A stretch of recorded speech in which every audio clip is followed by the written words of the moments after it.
Are we live? Wait. We're waiting for the delay. I'm waiting to see if we're on YouTube, and we are. Oh, it's about a 10-second delay, I think. There it is. I wonder if we are. I'm waiting to see if we're on YouTube. It's coming through loud and clear on my end. There we go. We're live. All right. Hooray! Cool. Hello, everyone. Welcome to the second Unlucky Plug live stream, whatever the hell this is. With me, I have some glorious friends of mine. First off, we have Nemo at wrdukedog. Say hello, Nemo. Hello. And we have Shane at Cheeky ULP. Howdy. Then we have Jacob at FlyingPringle. For me, it is the McChicken. God,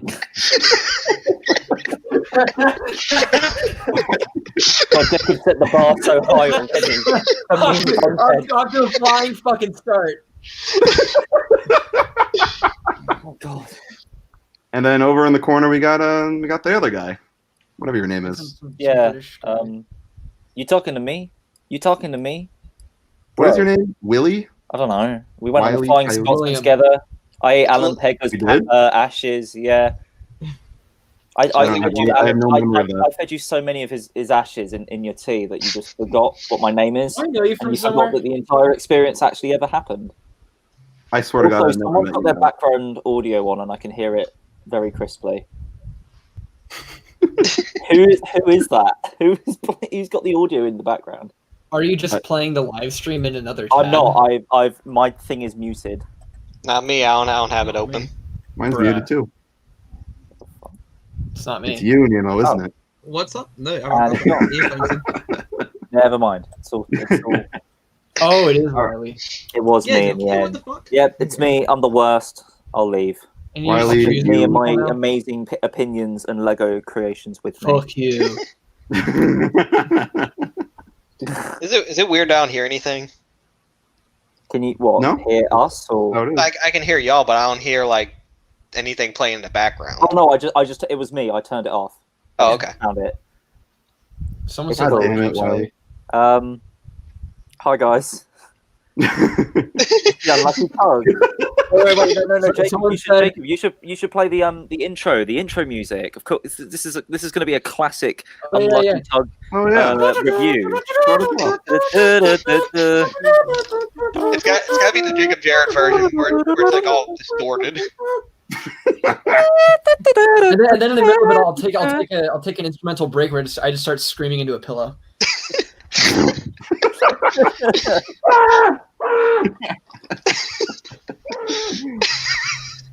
if you guys are just joining us, just like old times, hi. just like old times. This is going to be just like old times. Nick has got a well-written script written out. He's actually got a video ready for all of you. It's an amazing, well-made review, just like in the old days. And he's it's called 30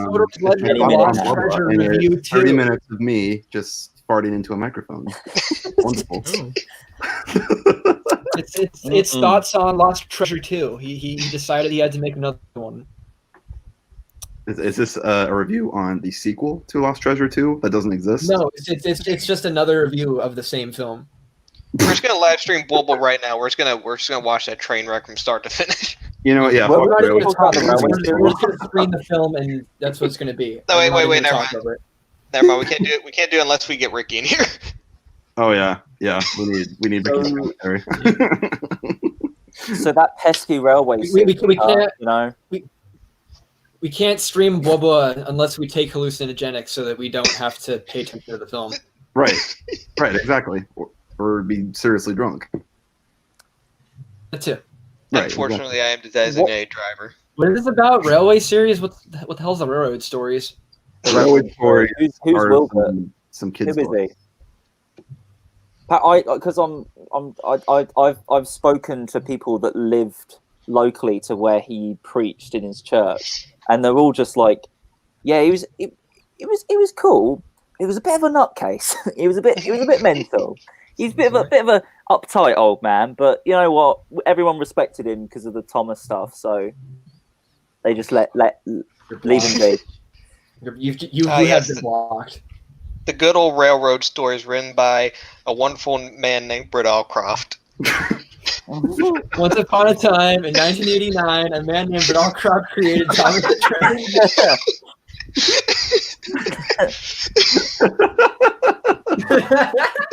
That's why she acts the way she does nowadays. She's just so full of life and energy and spirit and inspiration for amazing new stories about trains that talk. Yeah. You know, that's the reason why she's so erratic in her actions.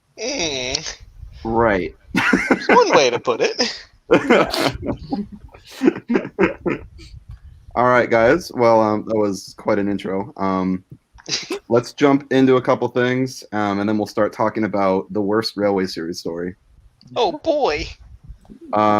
First of all, I just want to apologize for my audio quality. The fucking mic that I bought just for this broke literally today, and now I can't use it. Wow.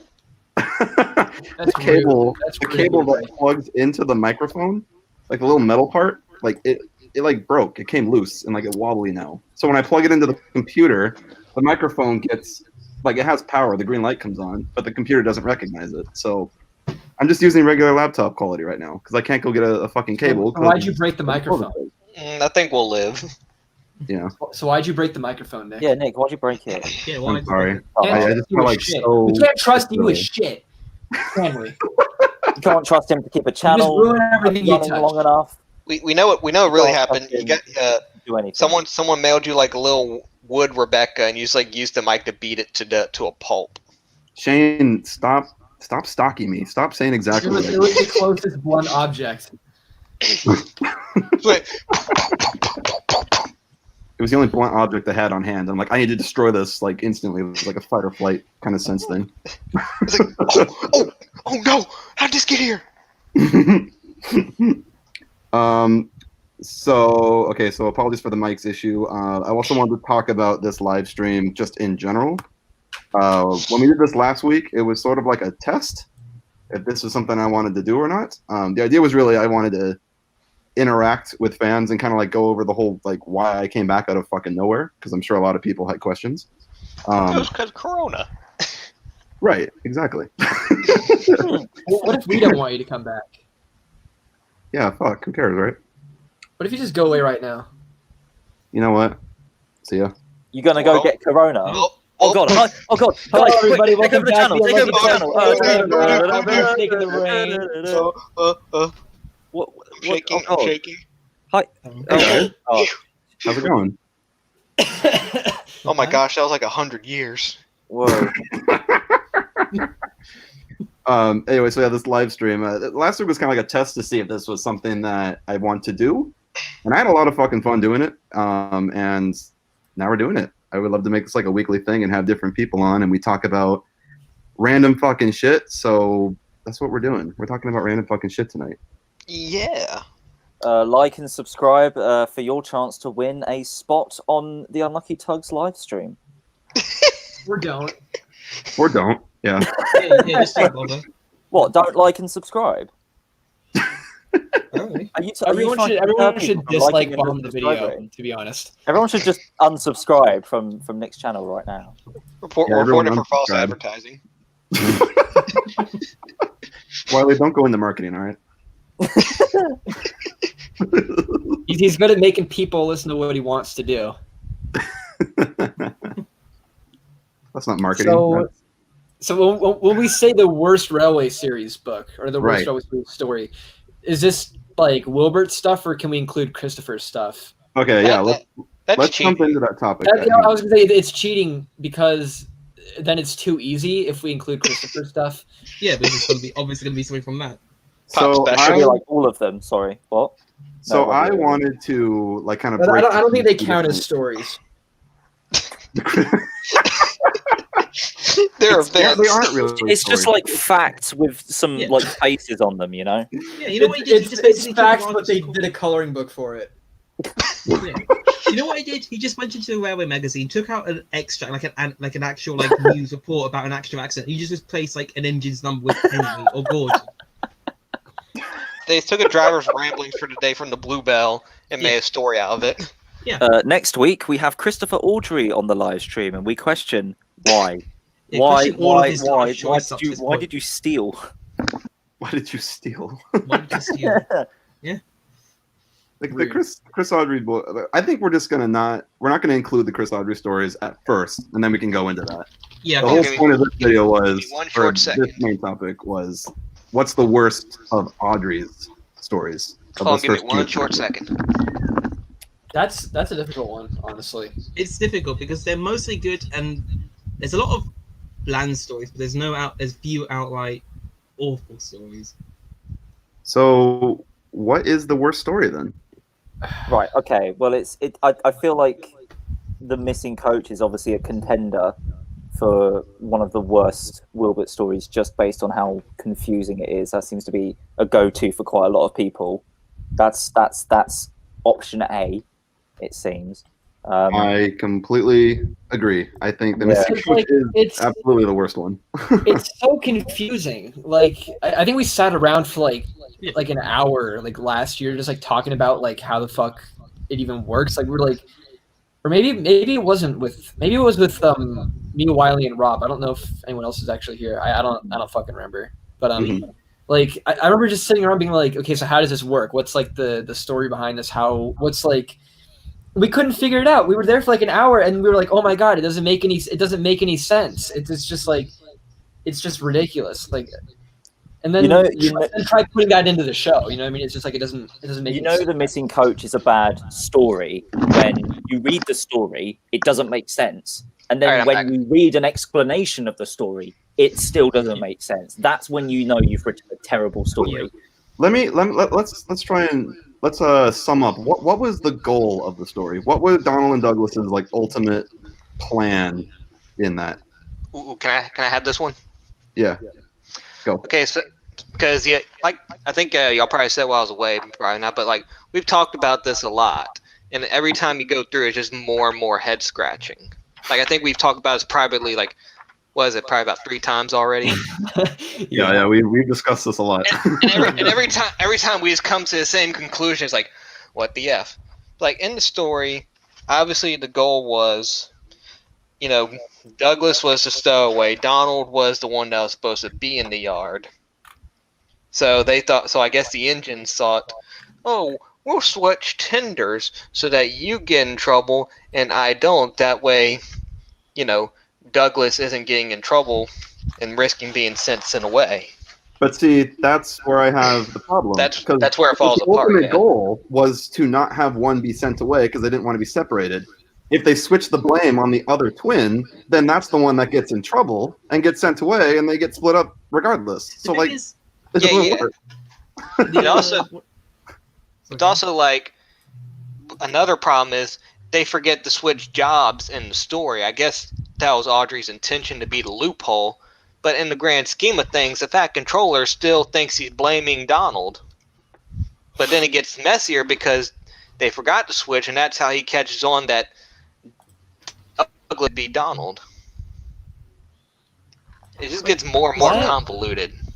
The thing is, the story up to that point, like the thing of the Wild of the Northwest, the thing with Douglas forgetting to put the coach away, that's fine. It's literally just that ending bit where you get the tender swapping thing. That's where it all falls apart. It's like the last paragraphs. Yeah. Yeah, why do they switch tenders? They don't have names on, so I don't understand why they needed to switch tenders at all. What was the goal they were going for? What did Donald and Douglas think was going to happen? Like, one gets in trouble, the other one gets in trouble. Okay, the other one gets sent away, or the other one, it doesn't really add up. It should have been like they get like, if they really wanted this plan to work, they should have got like Duck involved, and somehow they pin the blame on him. You know what I mean? Like, and then that'd be funny. Then why would you sympathize with them? They're just like pinning their blame on like the one engine who's nice to them. It's like, well, I mean, maybe Duck goes in on the plan with them. I have no idea. Like, you could write it in a different way. There's a lot of ways it could go. But that's the thing. That's why it's the worst one. Not just because of how convoluted it is, but even if Audrey had an idea, he didn't adequately explain it. He didn't adequately explain it in his children's book. No. Is that something that's ever been made clear? Like, what was, because obviously he wrote the stories as like, segments of a sort of a larger story. What was like Audrey's like actual intention with the story? Like, what did he want to achieve? What was the end goal for this story? Where did he want the characters to be that was different to where they were in the beginning of the story? Like, what was his intention? I was gonna say, because the way they did it in the TV show, where they just skip over it, it makes like no difference at the end of the day. Yeah. It's like it's inconsequential. It's just confusing, but then it's like it just doesn't make any difference because in the show it just plays out perfectly fine. Here's what I think. I think his intention was their first quote-unquote incident story would have both of them get in trouble, which is supported by him scolding them at the beginning of Breakfan in the book. And then Breakfan would have each of them getting in trouble again, once again, evening how many times they've gotten in trouble. Yeah, and by the saying that. And by the time you get to Deputation, they've proven their worth. I think that was the idea. Like in what do you call it? There's like a few lines attesting to that. You get in actually in Breakfan you get two. You get like after Donald's accident with the signal box, you get the Pack Controller going, "Oh, I plan to send Douglas away and keep you, but now after this accident, I don't know what to do."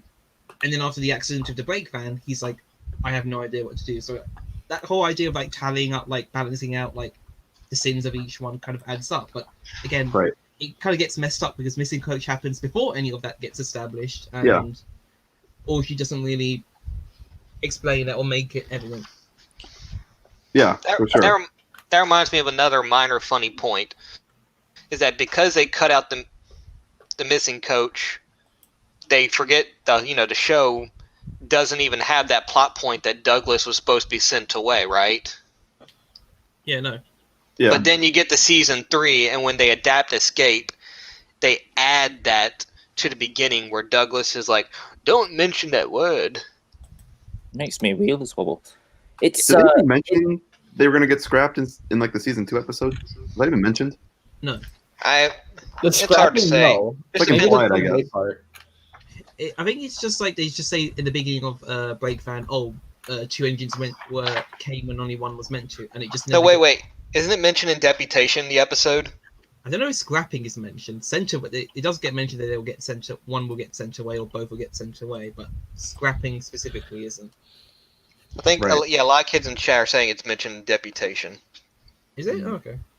It is an interesting story though, because it still does have like elements of very sort of Wilbert Audrey like essence. Like it's got the the Henry and Gordon sort of being scolded by the twins. That's a nice sort of element. But it's also I really like that element of like they do the Scottish twins are sort of established as these like they're fairly mature engines for like in comparison to the rest of the others, but even their sort of mature and sort of so-called sneaky, well thought out plan couldn't get past the Fat Controller. Like he's still like authoritative enough, but he's also still smart enough to sort of figure out and just sort of instantly switch around and turn around and be like, "Oh, I know it was you. You've done a switch." Like those sort of little moments still sort of keep the story from just being a completely jumbled up mess. Like that I remember reading on the books when I was younger, and I remember reading that, and I remember that sticking out to me more than the actual plot of the story because I just didn't get it. He turns on his heel, Because I don't think Wilbert could write boring like character interactions if he tried. I think it's just inherently charming whenever he writes a story, no matter what, even if it doesn't make any goddamn sense. Like Missing Coach, it's still going to be. We should iterate when we say Missing Coach is the worst Audrey story. It by no means is bad. It's not a bad story. It's just confusing. No. It just doesn't make any sense. Like it's fun, I guess, if you don't think about it. See, I think it's fun, but it's definitely the worst story in terms of like an actual coherent story for structure. But I think there's definitely more stories that are just like dull. Yeah. That just don't have much going on. I agree. That's the thing. They're definitely more dull stories, but objectively, like they're probably more of a solid story. Yeah. Like, where you can get from point A to point B to point C and get the whole thing. Otherwise, unlike Missing Coach, it's like I definitely think that there are worse stories in terms of like excitement or drama. You know, like I always look at like Thomas and the Guard as like one of the most boring stories ever. I think Missing Coach is vastly more interesting than that one. Oh yeah. Yeah. But Thomas and the Guard at least makes sense. You know, Nick, you know the funny thing when you say Thomas and the Guard? I was thinking about that book. First, I was going to say Tank Engine Thomas again is one of the worst books because it's just Thomas on his own. But then I realized, no, all the other 3 stories are really good in there. It's just that first story that I really don't like. Yeah, same. It's just a bland, nothing story. It's a very lackluster start. One, I guess, but it does really depend on how we want to define the word worst. I feel like we'd all have to sort of come to the. We'd probably have to discuss which stories, because like I mean, see people are talking in the chat about Bluebells of England, and people are saying, you know, other stories are just like boring. You know, are we saying that like, because like Wild Missing Coach is confusing as fuck? Are we saying that it's still are we still saying it's better than others just because it, even though it is extremely confusing, it's got those elements of, you know, Wilbert's wonder and his charm, and like it's got, you know, it's more interesting to think about than other stories. You could tell that Audrey was trying. Oh yeah, for sure. It was definitely inspired. You mentioned, was it Bluebells of England? You mentioned it's like being mentioned as like one of the worst ones, right? Some people talking in the chat about Bluebells of England. Here's the thing with that. That was a story.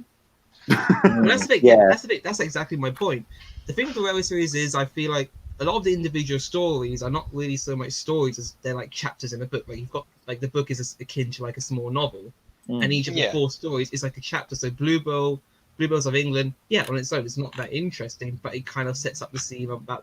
It establishes Stepney, it establishes the backdrop for the whole book, and arguably the whole second half of the Railway series. It talks about, you know, like engines being scrapped, engines being withdrawn, how much of a state the other railways in. So I think in that sense it is important. It just doesn't work as an individual story. It's like a chapter. It sets up the book. That was the whole point of like Bluebells of England, was to talk about like the state of railways in England and like what the Bluebell really is and who Stepney is. That was just the whole point of that. Hello Twins is kind of the same way. That's not really a story either. It just introduces the twins and like the situation. So I'll say with Hello Twins, I'll defend that because it's not called Meet the Twins. Right. Exactly.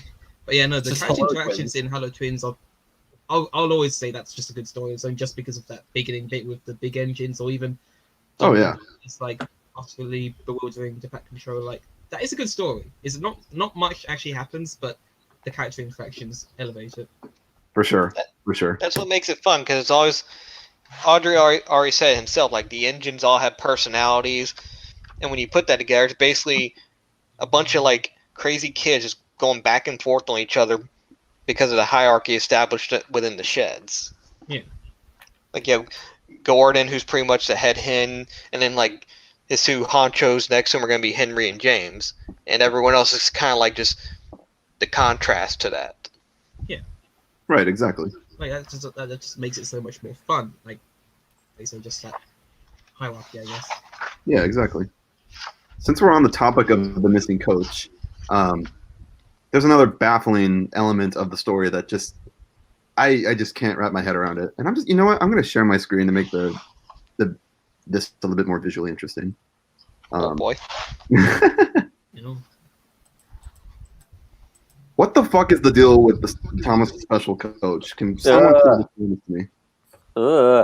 What? No. Sorry. Why does Annie? First of all, why are Annie and Clarabelle different shapes? Even if they're trying to draw like a curve. I think it's because they're on a curve. Do you know what Annie looks like? Annie looks like if any of you have ever been to Southend, there's a great pier, and there's a railway that runs along that pier. That Annie looks like one of the coaches from that pier. That's some small, squatted, square, oblong-looking thing.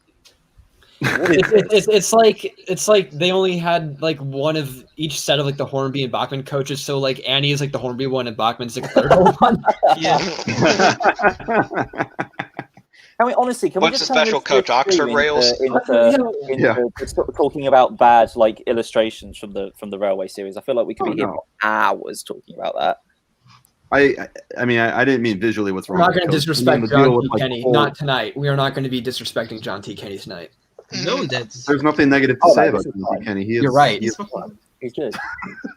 Controversial opinion, or maybe it's not. John T. Kenny was the best Railway Series illustrator. Where's the lie?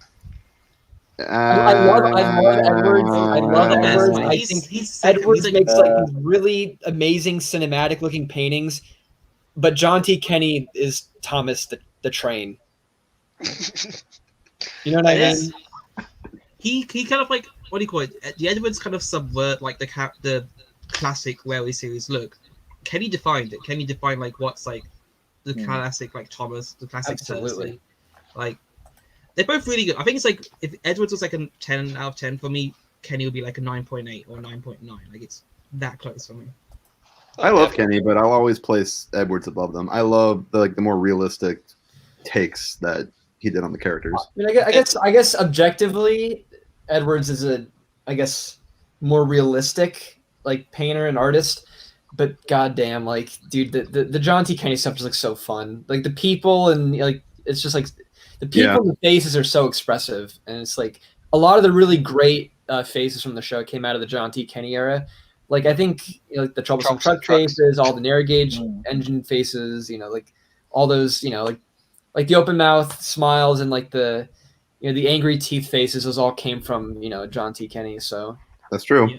Very good point. It's funny you mentioned that because I noticed like the other day, Sir Handel's nose definitely comes from the Dalby era, and I was like, huh. I guess it makes it more distinctive, but the expressions themselves are definitely based on the Kenny. But I do like that he has like the pointy nose, like in Dalby. Guys, I don't know what you're talking about. I feel like Middleton is the best illustrator of them all. Oh yes. Oh right, yeah. We got a round of applause for Clive SpongeBob. Clive Pong. Spring Pong. Man, Clive SpongeBob makes the best art, man. Absolutely. He is. I definitely agree with. By the way, I'm like, legally the blind. more so realistic drawings definitely bring light to it. It was sort of like they were taking sort of the original Dalby illustrations and they just sort of with detail and just much more life and character. Because some of the Thank you, Nemo. We don't need this. Please. We need to see the best illustration in the entire Railway Series. I just want everyone to see this. There's a lot of red flags in this image. I hate this fucking picture. Why does Gordon look like that? The absolute lack of the scholarly railway. This is Quoven's Gate. It's like they've tried to do like perspective drawing as well in it, but it still looks awful. How does he not understand perspective? How did he fuck that up? Aren't like his normal drawings a lot more with it? How do I highlight a comment? Gavna? You can't. I'm not sure actually. What comment did you want to highlight? The one that says poop. One? Yeah! I have the humor of a 5-year-old. This is so funny. Yes, I was always gonna highlight poop. You're right. Wait, what? Yay! I I derailed the conversation. Yay! Okay, let's we're talking about Clive SpongeBob. Let's get back on topic. Okay, going back to Tom was the special coach. All right, visually, I don't have a problem with this. That went off topic. How does this work? The special coach. It's fucking confusing to me. Like so I get it. It's supposed to be a coach off Gordon's Express. Gordon doesn't stop at Knapford. He goes all the way to Tidmouth. The coach is taken off at Tidmouth and put on like the day platform. Thomas comes up from the junction to get the coach, and then he goes back to Knapford and then travels on his way. It's for people that like want to travel on Thomas's branch line that are coming from the main line. Yeah. I first of all, I don't know. I'm a little confused by that. Does this not travel on every journey? Is it only like that one journey at the beginning of the day or something? Or how does this work? It's a special service. Yeah. It's just an exchange to keep going. I think it's based off stuff like the Atlantic Coast Express, like in the UK. Like you had expresses going to like from London to like the south or west of England, and they would start in like London Waterloo, and they would go to like maybe like 6 or 7 different destinations. It'd be an express, and they drop off coaches at like different stations. and like you say, they'll be put on like a branch line train and taken off to wherever, basically. So Okay. it's like it wouldn't be on every single train. I think it would just be It'll be just like once a day or so, maybe. Yeah, probably a few times a week or something. Yeah. Okay. Well, that makes sense. But now here's my next question: how the fuck does this work if Thomas is a push pull? That's the thing. I'd be like, oh, if you pull that out of his ass later on. He pushes and pulls it, of course.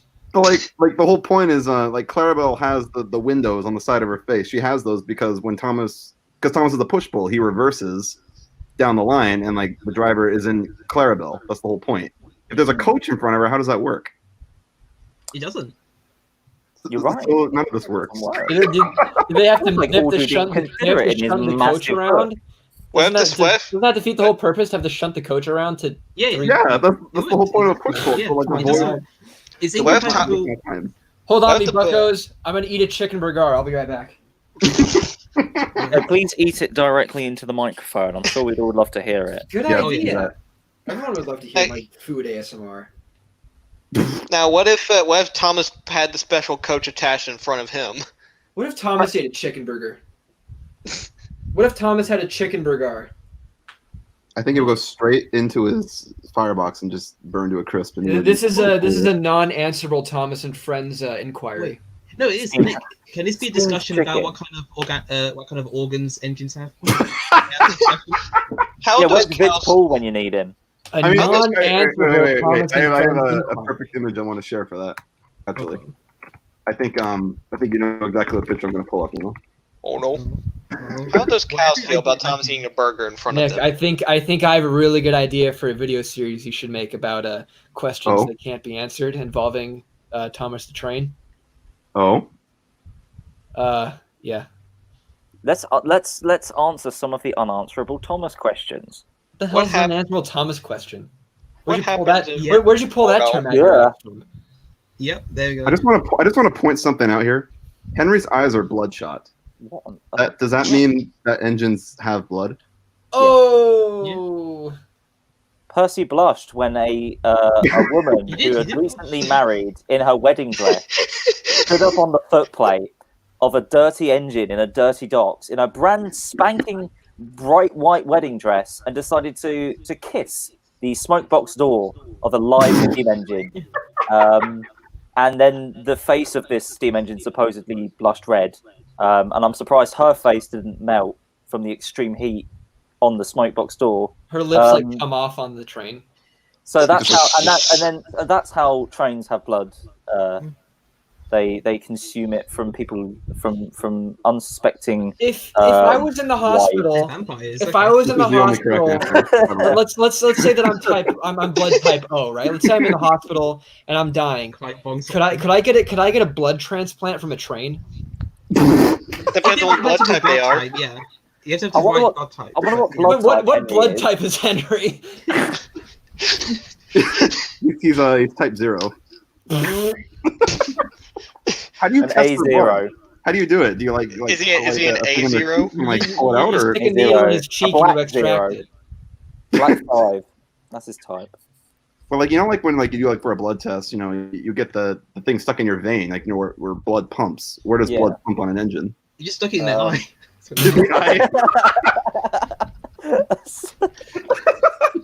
I bet they wouldn't even feel it. Their eyes are like the size. Also, of I just want to add something real quick before I actually go eat. You could probably fit your head inside Henry's nostril. Just saying. You could I fit mean, that like sounds like a you could fit a challenge. fist. You So- could fist so- his You're nostril. probably right. So Jacob, what you're you saying could is, hide stuff in there. Jacob, what you're saying is, if there's an engine named Arnold, and you can basically say, "Snort me, Arnold." Snort me. I'll be right back. Do you guys remember? What a note to go out on. You guys are fucking Right, funny. this is one of the odd things that comes to Thomas that no one also talks about. People are always like, "Oh yeah, like the faces are so big that like you could fit your hand in there, like the trains could bite your head off." We forget that like because the faces and consequently their mouths are so big, when they talk, they wouldn't talk with a regular tone. Their tone would be extremely low, like it'd be so You're right. booming Yeah. and loud and low. it would be horrifying to listen to. Like if someone actually wants to do the science and figure out like what an engine would sound like or what a thing would sound like if its mouth were that big, please find out, because I want to make a super accurate rendition. Is an engine's mouth full of soot and coal? Like, do they sneeze ashes? Yeah, that's why you have to clean out the smoke box each day. I want to point out a beautiful image of this truck that could easily just bite this guy's head off at any moment. It's about to. What if? Wait! What if when the couplings break? Couldn't the teeth just like bite onto the chain and hold on for dear life? That's how trolls and trucks break away. They nibble at the chains like a little squirrel. It'd be like Jacob with his braces. So like, what happens if like Annie eats you? Do you just fall into like the first class passenger seat? I wonder that. Like Claire, like Henrietta, for instance, her face is like where the door was, right? Yeah. Like if you go through her mouth, like in the coach. What if you took the truck, right? And let's say, and it was like you took like pieces of the truck apart, and you fed the pieces of the truck to the truck. Where would the pieces go? Would it just disappear until it goes into the void, man. And if you start taking the face apart and you just the face to the face, the face just implodes. It just plops on the floorboards. Wait. Someone mentioned about Annie. If she's a push-pull, what if someone's driving her from the push-pull compartment, that's right behind the face. What does that person see? What are they standing in? Well, obviously we have to presume that like the faces on engines aren't like, you know, some sort of like, you know, just the face to some weird creature. It seems that like the premise is usually always the face is just the face, and the face usually just ends where the face ends. Like there isn't any like organs or anything behind them. It's usually just like, because you have like the trucks which are open baggers, so just behind the faces is like the planks and then just like the load of whatever the truck's carrying. Toby's the same case where he's like just wood and then the smoke box. Well, the faces are so big that they can hold all the organs necessary to commit bodily function. That must be it. Because they have lungs. Thomas said he was joking in that one Christopher book. I feel also, so bad. I'm back because there's actually not burgers. I was just being told that burgers were going to be made. Can we get an F in the chat for Jacob's Burger? F. Everyone do an F. Burgers, but there was no burger. F for the burgers. That's incredibly sad. I'm very sad. I feel so bad for the people in the chat who have already missed the bulk of the missing coach discussion. What would? 50 people in the chat typing up at once. Oh my god. What would my breath? No. Someone's just made a really good point. What would an engine's breath smell like?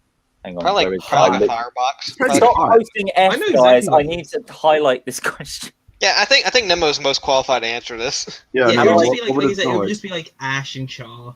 How do I like? What do I do? How do I drag the comments so it's like a highlighted thing? I think Nick has to do that. I don't know how to figure that out yet, unfortunately. No, wait. Like, Jacob did it earlier. Like, what do you do? What? Oh, I did that. You did. Oh, okay. What would an engine's breath smell like by Pegasus? Depends on their diet. 28. Okay, I'm looking for it. It was like 1:41 a.m. If that helps. That doesn't help me. It's like 5:30 here. The thing is, I'm looking right at it, and I know I can see it, but it doesn't matter. What would it smell like? Oh, here we. All right. It would be smell just like ash and shit. char. Yeah, well, yeah, that too. I mean, I imagine it would just smell like whatever the trains usually smell like, anyways, like just steam and coal and soot. Depends on the quality of coal, you know. So if it's like soot and stuff, doesn't that mean like their teeth get covered in soot? Does someone like brush their teeth? I saw that in the comments. Someone said, "Oh, how do engines have white teeth? Do they have? Does a crew perform dental work with them, or do they have a designated dentist?" Some guy just asked. Like at the end of the day, when they're wiping down the engines with like the brooms and the rags and stuff, they just brush their teeth. I think so. Yeah. Maybe it's like sorry, go on. Maybe it's like in the Railway Series quote unquote universe, like the quality of an engine's and rolling stock teeth is indicative of the overall quality of the railway. The better their teeth are taken care of, the higher rated the railway.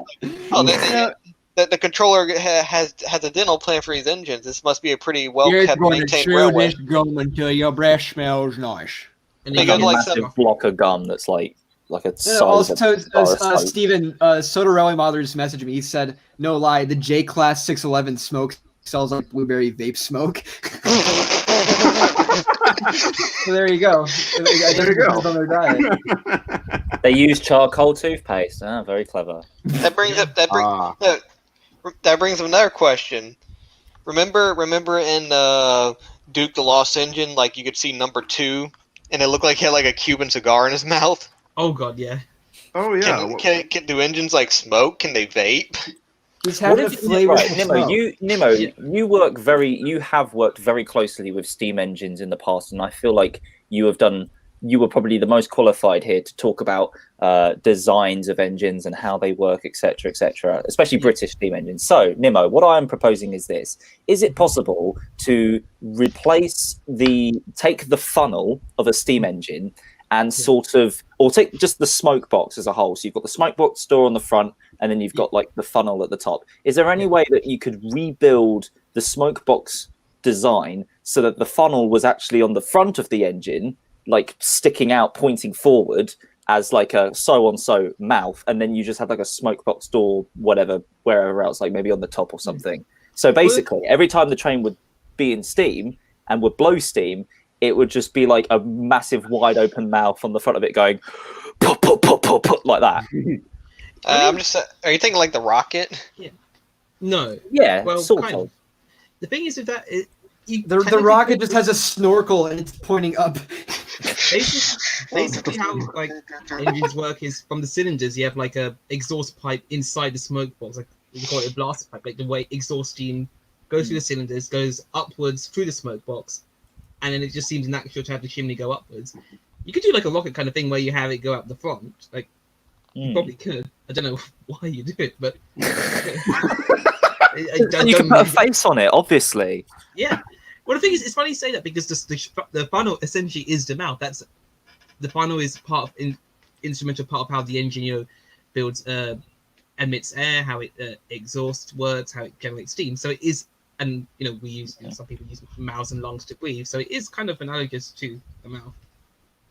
I think a lot of like ambiguity about like, because obviously people are always like, how do the trains work? How do the faces work? Are they real or whatever? I feel like a canon that Audrey could have really played into, and I think he sort of touched on it, that he probably might have actually, because he talks about it a lot in interviews and stuff, is this idea that trains are really only alive and talk when they're in steam. And in that way, I feel like that is like a potential that like that would also answer a lot of questions, because obviously when the train isn't in steam, first of all, you can clean its smoke box out because there's no face there. And second of all, when it's in steam, you can't look inside the steam engine, because if you did, you'd make it explode or something, and the minute it sort of doesn't work, it effectively quote unquote dies and the face would disappear. I reckon. I guess that's why you open the smoke box door, right? Because there's no face. The thing with that.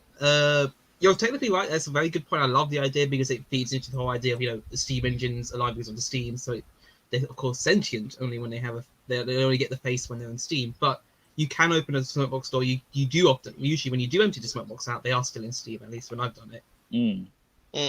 Yeah, I guess then you've got to be like, at what point does it lose the face? At what how do you define being in steam and not being in steam? And also, there's that Henley story as well, the one Nick put up a picture from before Henley was in steam when it was in that story. They explicitly say Henley's smokebox door gets opened out.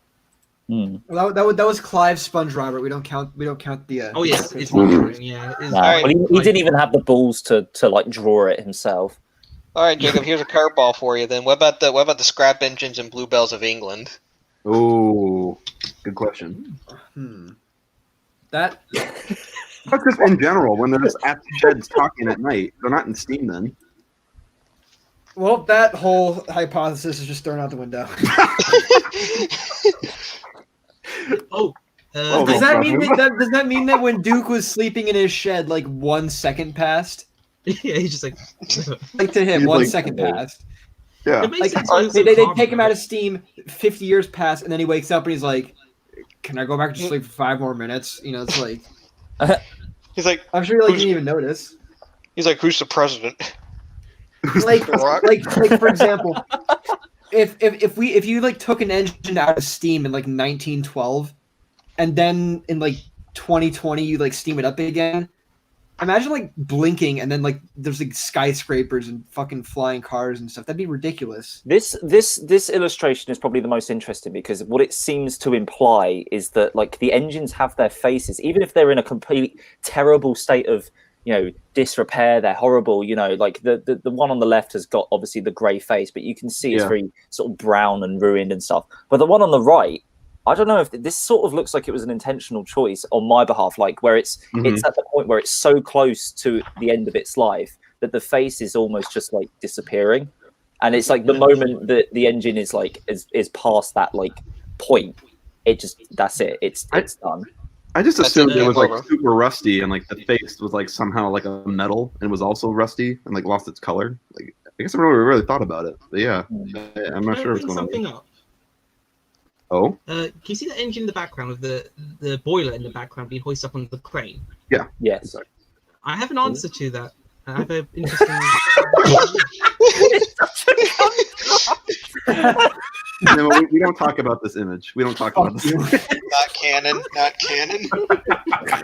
No, I think it's all very much. We were serious. We don't talk about this. We don't talk about this. What how much of an engine has to be removed before like it's not sentient anymore? Like in that picture you just linked in, like the boiler was completely separate from the frames and everything, I but mean, it was still alive. Yeah, The you boiler just- could you just happy. steam. No, It Nemo, could what- steam what- in that state, right? It could steam just as a boiler. But like, what if the boiler is like completely ruined, like one of the scrapped engines here? These engines can't steam. Like, It'd be like having a collapsed lung. Been there, done that. Nemo, Unfortunately, what were you going to say about the smoke box in the background? Because I actually think you could be leading onto an interesting point that I'm thinking of as well. I was Well, No, that was it. That was his point. No, Oh, no, I just I wanted to bring that up, really.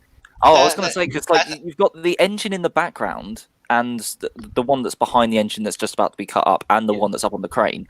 The faces, I don't know, they are just like completely void black, and it almost looks like a cutout or like a correction. Yeah, I like Jacob's point, actually. Do you reckon like the original drawing was drawn with something there, and then Audrey was just like, you can't do that, and then he just filled it in with black? He might have thought about it. He might have. I bet he considered it at some point to think, would they have faces on with those engines in the background of faces? Right. I like Jacob's point though about the boiler being like you can steam a boiler just on its own. You don't need the rest of the engine. You've got like Smudger, who was just a stationary boiler, still in steam, so he could still have the face because that's kind of cool. Yeah. Okay, so how does that translate to like Diesel's or Birdie the Bus, who doesn't have a boiler? That's the thing. It's like how you're getting into different territory there. What makes a diesel engine alive, and what makes an electric? Or what makes a Diesels are powered by pure hate. What makes Skiff the railboat alive? We don't talk about that. I've been holding off an answer for a little bit, and I think maybe Jacob and Wylie like it. I don't know about Nick and Nemo, but I think I know what makes a steam engine stay alive. It's the gold dust. It's the power of love. Fuck up, sorry. Again, Brett Allcroft was an absolute genius who came up with the Railway series. Someone's put can Skiff drown? Nick, I I mean, can he? I mean, like he coughs when he like intakes water, so like I guess he could drown, right? But then, like, what about a submarine? Do they breathe under the water, or are they like a whale? Do they hold their breath? What? Is the Titanic there just like? He's like, where would the face on the Titanic go? Well, the Cars universe has an answer to that, but I don't like that answer all that much. Wait, hey guys! I don't mean to interrupt this, but we have a special guest that's entering the stream. Oh. Oh God. Who's Oh, luffing down the tracks? Yeah. Oh no! It's Rusty. Oh no! And there he is. There he is. There's the son of a bitch himself. It's Mr. For me, Thomas it Tank is the Merck, McChicken. owner of Dukes, Sparkle, or sparkle, Handle, sparkle. Rusty, and other friends. Thomas the Tank Engine and friends. We're So just what are we talking about here, pals? tongue. Well, We're talking for me, A grain of sand fell out of your trucks. You shall never be pulling coaches ever again. for me, it is the McChicken. For me, it is the McChicken. That's really the key here. For me, it is the McChicken. Ricky, we're talking about how we have to go work on a Saturday. All the way to work. You're talking about driving all the way to work on a Saturday. All the way to work. Now, Ricky, I feel like you're probably the most qualified to tell us. Now, since we have all grown up watching the classic television show starring Thomas and his friends, can you indeed confirm whether or not the props used in the show are alive or not? Well, Is this why you keep the engines and characters in glass cases so you cannot hear their screams? well, they were alive when we got. They were alive. It was loud. I have a more I was important question, trying to sleep, and they were making noise, so we had to put them down. So how do you do it? Like, would you use a pillow? Do you use a syringe? Do you use a gun? Usually we just take the face off. The faces come off. We put it under a pillow for about I don't know, maybe 1 to 5 minutes.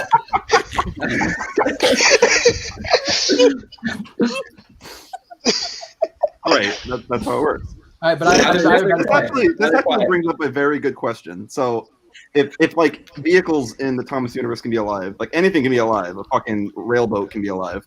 Does that mean like a model train could also be alive? Yeah, like where's the qualification for what's a vehicle of transport? Here's the question: like Skiff, right? Why does it Remember have to be in transport? Lost Treasure, he's kind of like drowning, almost not drowning, but like you could tell he obviously doesn't want his face to be under the water. So what if his face is under the water? He doesn't have lungs. What does it matter? it would just fill up the boat. It would just sink. Yeah, like I mean, like all the trucks are made of wood too, and they have faces. now here's another question: what if they lift some shipwreck out of the water that's been there for 100 years? It's like perfectly preserved. Does it still have the face? No, we were just saying this. We mentioned the Titanic. Oh, sorry, Ready to wreck. Like imagine you get one of those, you lift one of those perfectly preserved ships out from under the water. It'd probably be like. I was going to say, I have the most submarines. I have the most pressing the question of the Titanic night. have faces. Like, does the Titanic sort of just be like, what the hell's Does that? the face Sort of deteriorate? open When side the face deteriorate like the ship, like you know what I mean? It's like rusting over time. It's Like got with the rusty face tools like on it. deteriorate. pig metal or something. Has it got rusty calls on it? Is this thing is that toy Boco just as alive as Boco? Is that Why is Homer Simpson in the corner? Why is there a Simpson in the corner? What is this? Yeah, what the Why hell? are they all flesh coloured and one of them's just the Simpson? one of them is He's sick. Nemo, And as usual, Sir Topham has pointing. as usual, yeah, pointing at nothing. Everyone's shaking. Everyone has Parkinson's here. Like the fact that Charlotte still has like his prop hand. Oh my gosh, that little girl has the Boco prop. Tackle her! Get her! No. She took it from the studio. Nemo, Hey, look Another at someone in question. the corner doing flash photography. Go Everyone pays for the subscribe. baseball bat. Okay, question. all right, you have a live steam engine. Yeah. Would that be alive in the Thomas universe? It's technically a I think real steamer. It's a steam engine. It works on the exact same principles, just a lot. Well, here's smaller. another. Well, Rex and Mike and whoever, weren't they originally built from Dasset Loke engines? Yeah, they were built by a model locomotive manufacturer. So yeah. So don't they count then? Those are live steam model trains technically, even though they do pull revenue tourist trains. Yeah. So what So every model Just train in the smaller Thomas engines. universe is alive. So like how the larger engines, like we discussed earlier, have such large mouths that their vocal tone would actually be much lower than what it actually is in the show. Would that make like the faces on like live steam engines and like toys just like fucking like Mickey Mouse? Ha ha! Hello, I am a toy train. Ha ha! Like, Is that he's made out of a certain? Hi, folks. We're going around. We're gonna go around. It's me, Rusty. Ha! Please. I wanna go out. I wanna be on a set. Ha! But Ricky, I think I have the most pressing question of the night. This is one that a lot of people have been wondering for ages about the I'm gonna say about the Rusty proper. I have a really Ken Thomas driving. Sorry, go on. Well, it's close. This has been How long is the handle? It's been bothering me for a while. All right, how size is he? I knew it was gonna be one of these. How size is he? Lewis has it right now. I don't know. All right. Then I have another question. What time is it? What time is it? That's the real question. What time is it? I don't know. It's You know what that is, 8:59. Not to be confused with tines. No, not times. Like or time with an M. I mean, yeah. What You know what time time- is it? You Yeah. know what time it is? It's a Sodor Dark Times. Yeah. Oh, Yeah, it it is the certainly dark is times. the fucking dark. It time. certainly is the Nice. dark times when I saw this on my screen. Nice. The way the Queen looks, Nice. she's like, But why does the Is Queen that look so crazy? Nice. Why does Yeah, she you look know- like Nice. that? You know what the It Queen has looks to like? be Prince Charles, right? That like The that's Queen the looks like idea. she's going, Is that why it? he's actually got a C written Yeah. on his hat for Yeah, child? yeah. It's C. No, Wylie, that's for the Chicago Cubs. He's a baseball fan. Wait. Actually, Ricky, that is Cario. Wait. Is he one of the forgotten Mario brothers? He When I is. just played this into the previous Listen, if you look up the Cubs baseball hat, it looks like that. Is the Thomas toy just another one of those like resized Thomas CGI models where it's just the Thomas CGI model just rescaled down? Exactly. It's just a My I question hate was that. related to I hate that. Is that that so like, much. is that alive technically? Is like That's kind what- of talking of like Thomas's personality? Could Thomas talk to that? It's I not don't- accurate to the in-universe. It doesn't have 4 wheels and it has like a dome. It has the cab's too pronounced. It's fake. This can't be real. Yeah, It doesn't look yeah, crappy. what is You're it? right. Everyone it? knows Thomas merchandise doesn't look that good. No. That's the die pad. That's the die pad Someone in model. the chat's got it right. It stands for Corona. There, yeah, It's right, COVID-19. He's letting everyone know that he has the That's virus. exactly what it comes to. Yeah. And that brings up another question: can the trains get Corona?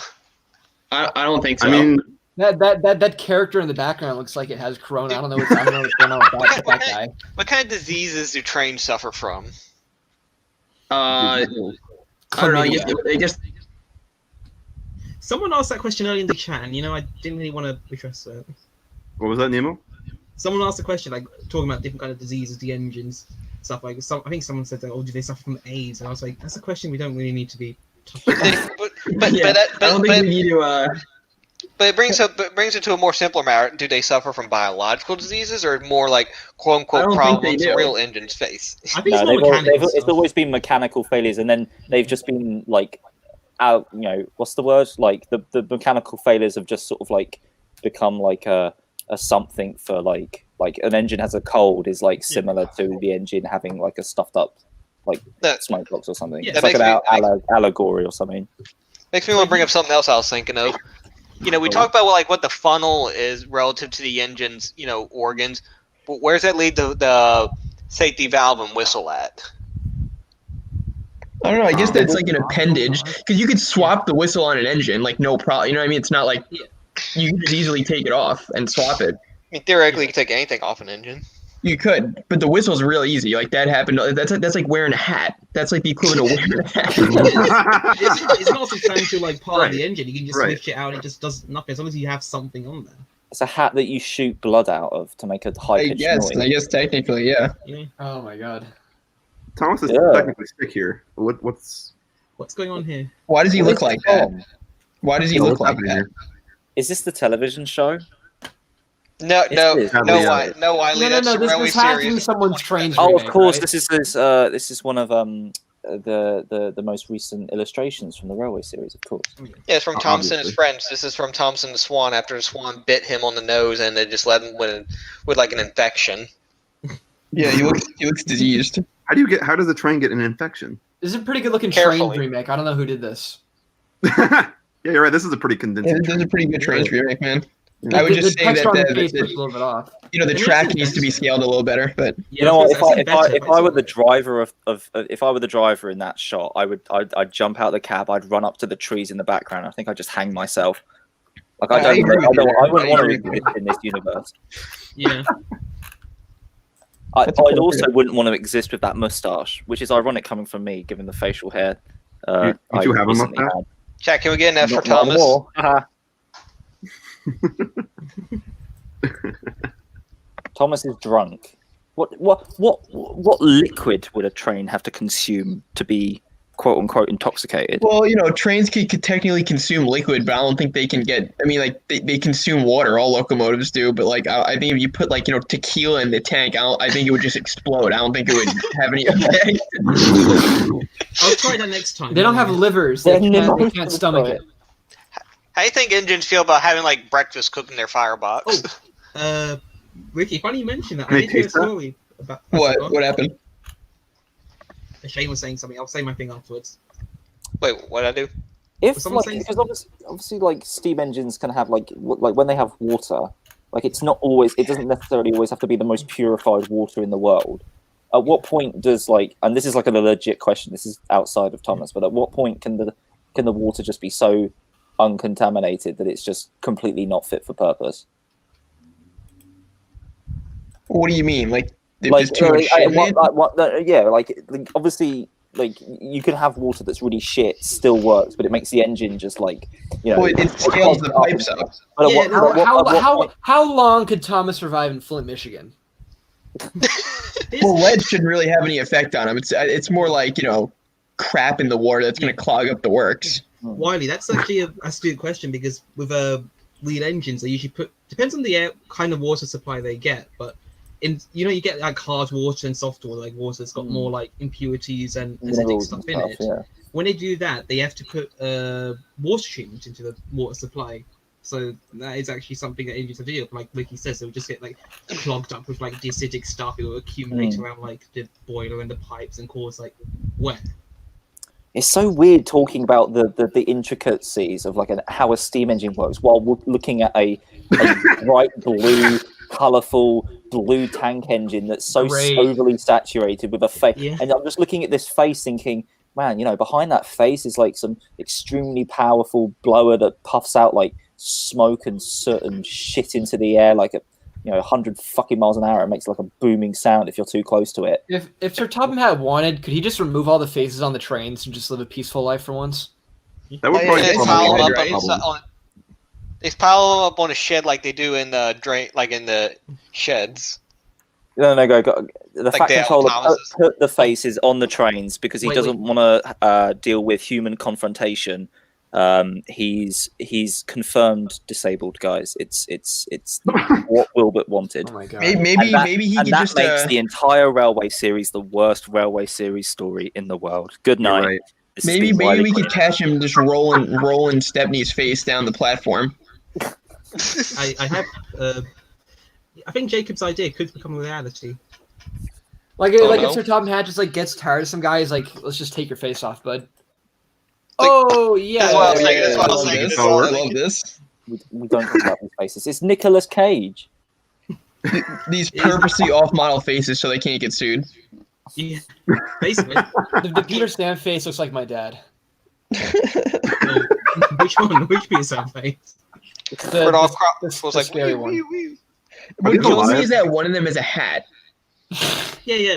It's like you were saying that they were trying to avoid getting sued. No, the fourth one along, the Duncan one, that used to have a what do you call it? It had it had some other kind of hat on it.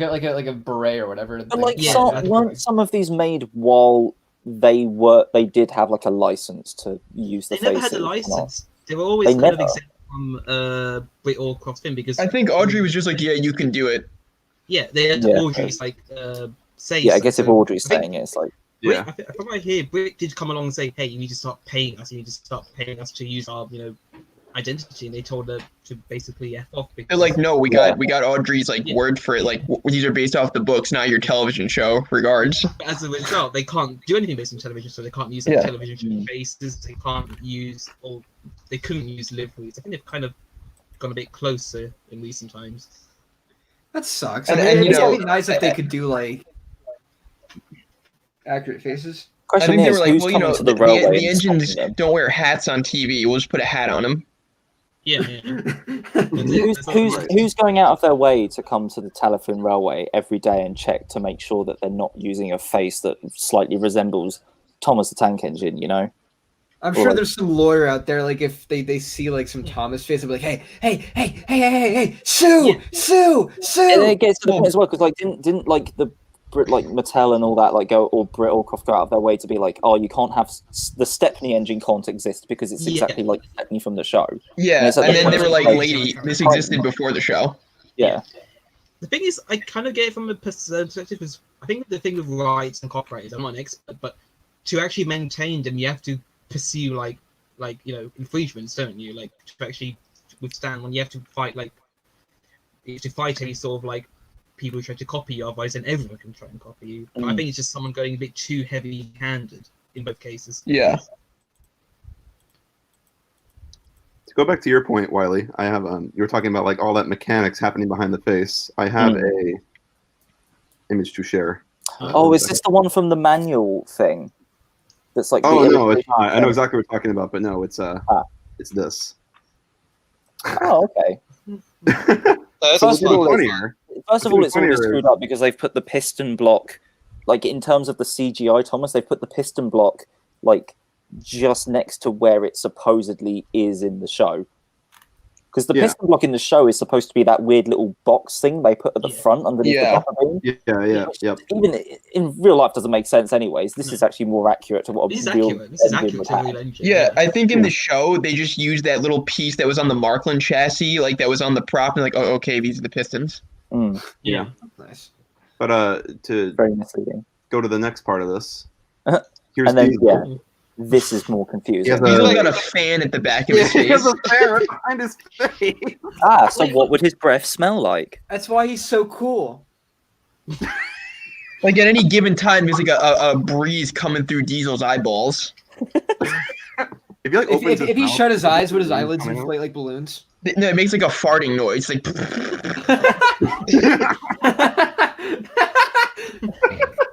Does this mean that Diesel has to constantly talk? Because if he like ever like stops for a moment, like he'd just explode.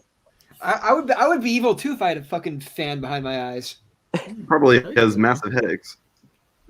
probably. I mean, Jeez. again, headaches, brain. The engines have brains, skulls. Face ache. What's going on? Where is this? Is the engine's face like made of metal, or is it like some organic material? That's the question. It seems in the show they've slightly touched upon it being some sort of rubbery, flexible, organic material that can stretch and move around. But it all just comes down to what are we defining the faces as? What if the Hold on. faces were James like James some got sort of, stung by like, a bee AI and it got like thing? swollen. Well, Right. you know they have blood. Because the eyes get bloodshot. When Thomas was sick, like his face was like red, so like they obviously have blood, right? I guess, but where would it be? The smoke box hinges open, right? So presumably the face hinges open. It's just regular, it's just a train back there, like just regular mechanical parts. So where would it be? I've got Maybe an the idea. insides are Why just, don't like, you open up the polygons. James prop and find out? All you're gonna find in there is a couple of servos. Well, there you go. There's your answer. Is that what All trains have servos. Yeah, they just have. The real faces are the friends we made along the way. Actually, that's the point. Actually, the Midtown story. You know how they have Thomas events. And one point in like the early 2000s, they actually gave it moving eyes, and I believe that actually used like electromechanical linkage, like servo kind of mechanism in the. This is the only answer, by the way. They're all their organs are in their faces. Yeah, no, Nemo, the Strasbourg Thomas, even the old face had moving eyes that went back and forth. There had to be some kind of servo in there or whatever. Or didn't they melt? Didn't the original one melt? Linkage. Yeah, I think the first one melted, but they made like an identical one. Yeah. Someone said the title of this video is very misleading. We really did it like 2 He's not minutes. wrong. We talked about missing coach for like 20 minutes, and now we're on this. Yeah. So how can we talk about the missing coach and the worst Audrey story for 3 hours? Like this is we're basically just recycling unanswerable Thomas questions. Is there any way we can link the two together? I mean, Here's an unanswerable Thomas question. Why didn't the story make any goddamn sense? Here's an unanswerable Thomas question. Why weren't Thomas and Percy afraid when they went to the scrapyard? My fellow Americans, I think the chicken burgers are actually ready now. Oh my god. Your chicken burgers. For me, it is the McChicken. For me, it's the McChicken. Wait, somebody asked what the worst Chris Audrey story was. What is it? Oh god. All of them. No. But if we had to pick one, I think we would have to narrow it down to the entire book that came out in 1995. I forget what the name is. Thomas and the Fat Controller's Engines. Yeah, that was a real boring one. Yeah. All the later ones were very boring. Pop Special is my individual worst story, but Can you guys see this? Pop Special? Oh god. Oh, this. On that note, I'm gonna go have a burger. I will return. All right. Get out. Why are we looking at this email? I'm not looking. Was there anything I put this up. putting the face on like flat? Oh, sorry. What are you talking about? That's Spencer. Expensive. Right. How's this face work? It's not even sitting on the anonymous smoke person in the box. chat has asked, It's- what do you think the worst Unlucky Tug review is? From a completely anonymous user who we've never met before. I think all of them are the worst because Yeah, Tug brainwashed everybody and he's a mean man. Exactly. Big users. He ruined the show. Can I just say that I hate Norwegian and people from Daneland? I think they're the worst. Oh yeah, Oh, definitely. I hate Danish people. Hey guys, you guys want to play my favorite game in the world? What's that? It's called Guess the Story. Oh god, I know what this is. Okay.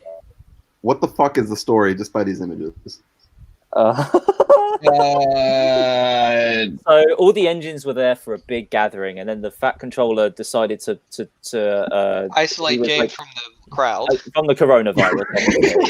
So he told James to run away, and behind him he blew up the tunnel so James could never come back. And at which that's how point- they're self-isolating. That's how they're self-isolating the island. Exactly. Now, I'd like to point out that the same image is basically recycled twice in this set of pictures. No, Ricky, I was going to say it's not recycled twice; it's recycled three times.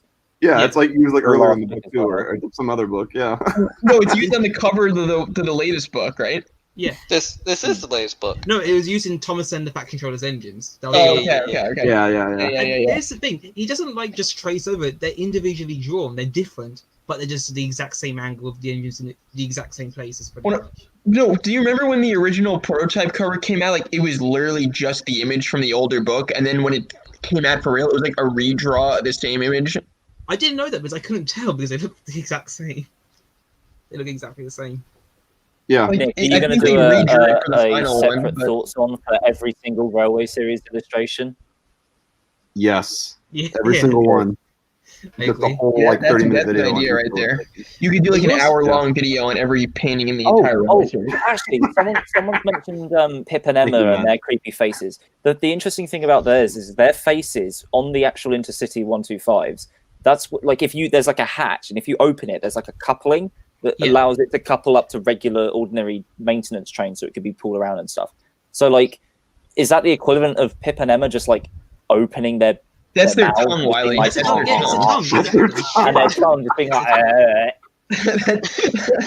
and then it It's gets not just their tongue. Their tongue is a coupler. No, Ricky, you missed it earlier when I mentioned like there was a shot that like Nick put up that was like Toby and like the coupling and like a truck with its like wide open mouth like looking at it, and we were thinking, what if the coupling broke? Could the truck just like bite onto the chain and just like they pull the I know train out? exactly what picture you're talking about. It's the one from the one in the snow, right? What is that episode? Toby's Mavis? Tightrope, yeah.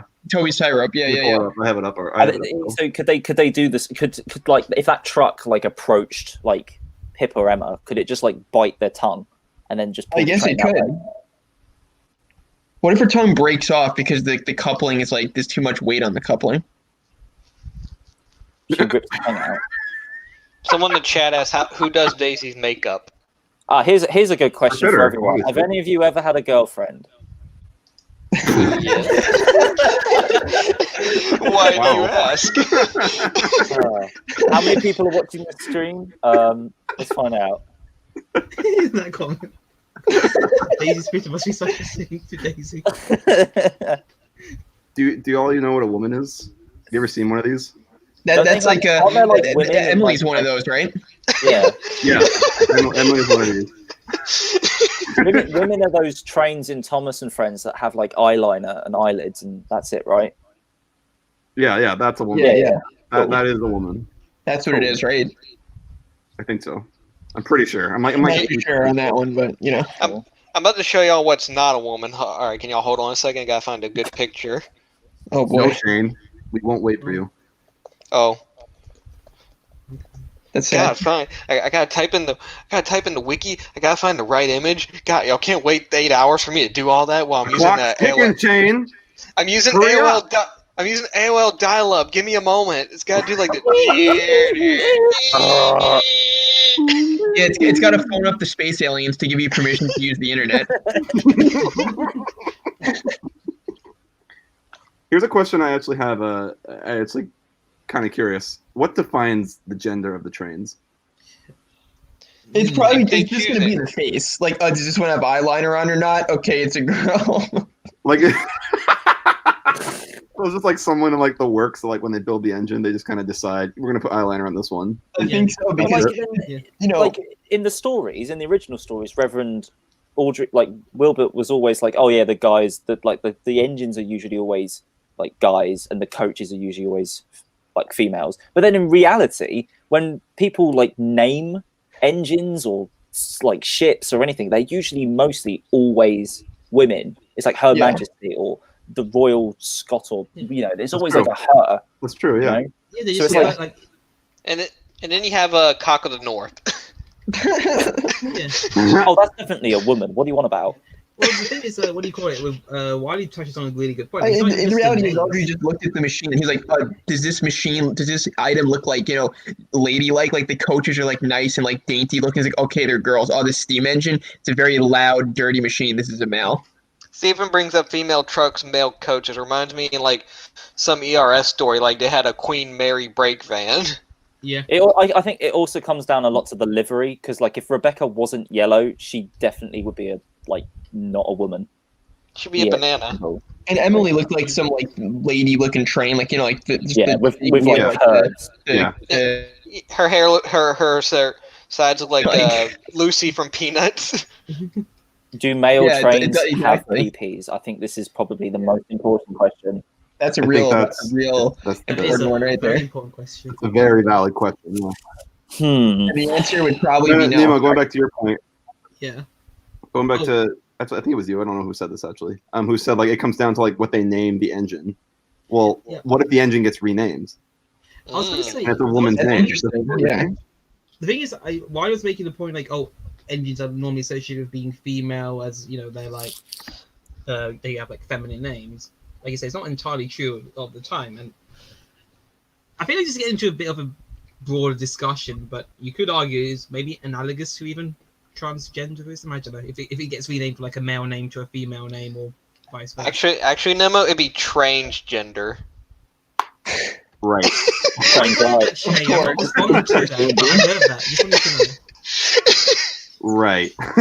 we got to make sure those That's a real trains people. melter. We've got to make sure those trains people have rights, because they didn't have rights beforehand. Now, guys, we can all agree that this is not a woman, right? Wait, is it coming up? I feel like There we're we go. definitely getting definitely into not. very That's a touchy figure. topics. That's a figure. Shouldn't be talking about. That's a piece of wood. That's a resin He's figure. not, so. Hey, Woody. We all support trains' rights. They essentially run the island, right? So they have a right to vote. Obviously, We run this island. I guess in the universe, trains' rights would be like workers' rights. Pretty. Yeah. I mean, Right. You get what do you call it? You get trouble in the sheds, which is like a direct like rip off of like. What if a train doesn't? Ooh. What if a train doesn't want to work? What if it wants to like take a globe, try and trip around the world, huh? Can Well, trains they're in be luck. They would illegal? never do That's that. what That's a they do now. ridiculous idea, Shane. They would never do that. Yeah. They're in luck because that's what happened. Ricky, watching that with you was that was a trip. Oh, that was great. The first and only time I ever watched Big World. I think I Well done. recorded. Question: do you guys think 9/11 will happen in Thomas? Well, I have an answer for this. I actually have the answer for this. Okay. Oh no. Thomas takes place in the real world, right? real people have appeared in Thomas, as evident by the Queen in the newest thing. That's a real person. Prince Charles is in it. That's another real person. So if real people appear in the Thomas universe and real locations appear, then everything in real life occurs in Thomas, right? It's never been implied. It's never been implied that the mainland had some sort of like. It's never been implied that the rest of the world had like an alternate history based on the fact that the Sodor exists. And in the Railway series, to like, because obviously that's still a thing, isn't it? It's like, when the engines leave the island, are they still sentient? Do they still have faces or not? Because technically they're not supposed to, but in the several books, that's like not true. They have faces. So vehicles have faces. Thank you, Nemo. Thank you. Like so, exactly. It's like but they've never. Basically, the entire like premise of the Railway series is supposed to imply that sort of like pretty much everything that happens would still happen whether the engines were to have faces or not. The phases are literally just there as a form of communication. So yes, 9/11 happened, the Titanic sank, all these, World War II happened, all these major world events did happen. Titanic did sink. No, you're right. Obviously, it was the Olympics. It was the Olympics. Yeah, that was Nemo, how foolish of me to believe the lies of the White Star Line. Nemo, I have a very important question to ask you. Okay. What's the question? What's that an image of on the screen right now? I'm sorry to interrupt. What's that a picture of? It's from some like YouTube interactive adventures thing. I see like Porter, and I see like the back of some rail vehicle that I can't identify. Looks like a toad. Vinny from the Great Race. But it looks like New York in the background. Is that the Freedom Tower? It's New York. No, that's why I wanted to look at this. So this is in the present day. Yeah, I was going to say. This is New York. Okay, well, the Freedom Tower's there, so, It's almost like it has absolutely no direction and no one knows what they're doing. Wow. Nemo, can you bring up the picture of, in the actual, short where Vinny's arriving on the ship? Can you bring that up real quick? Yeah, give me a second. Yeah, look at Wiki clogging it 2 miles an hour. Yeah, I got it. Okay. Nemo, what ship is this? This is the what is it called again? I know what this is called. I can't remember the name of it. Is it the American Normandy, Star? Right? This is the SS Normandy that arrived in New York. Oh yeah, this is Normandy. That's it, Normandy. SS Normandy. It is the SS Normandy. Yeah. Yeah, and then so what you're saying is Vinny was on the SS Normandy when it caught fire and sank.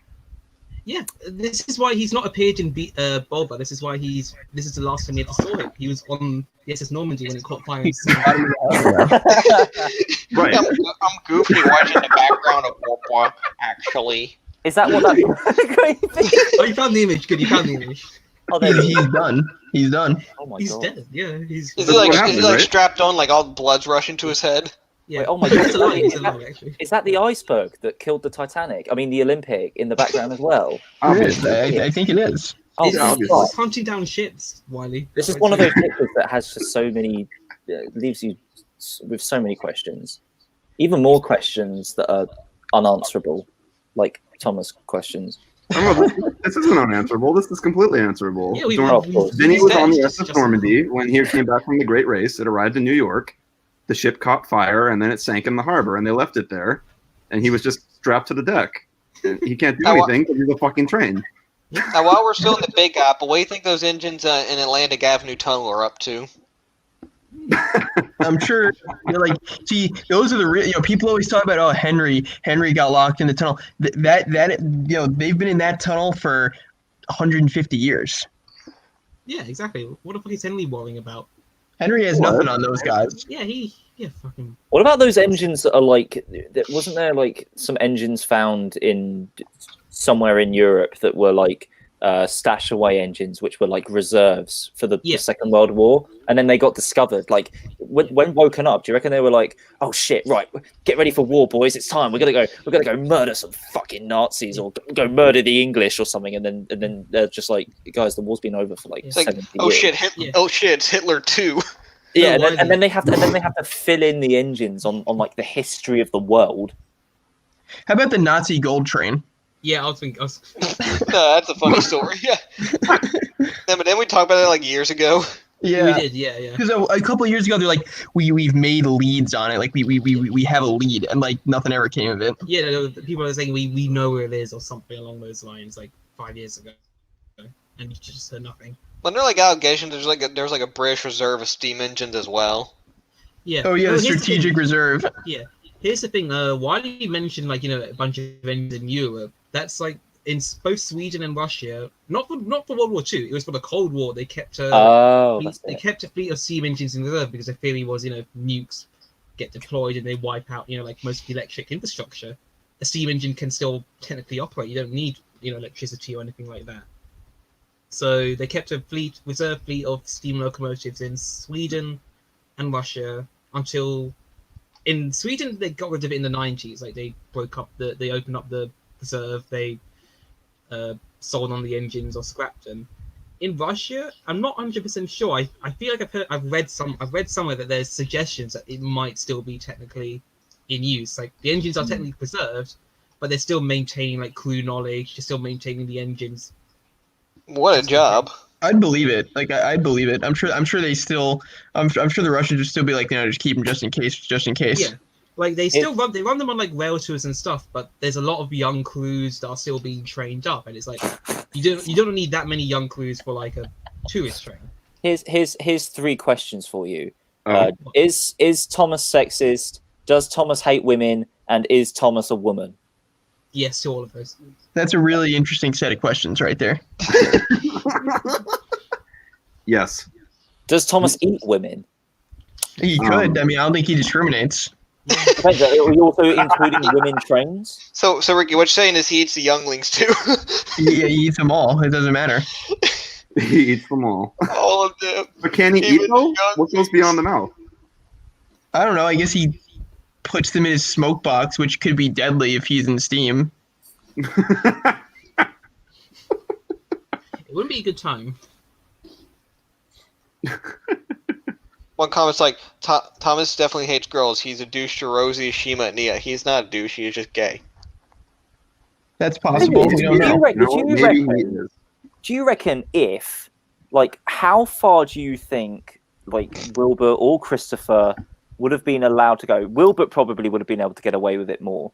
But how far do you reckon they would have been able to get away with, like, referencing or showing, like, all this stuff that is, like, considered, like, does 9/11 or, like, World War II or does Hitler, like, show up? Like, the scrap drawing is probably the most far they've ever gone, showing, like, the extent of, like, scrapping and the engines dying.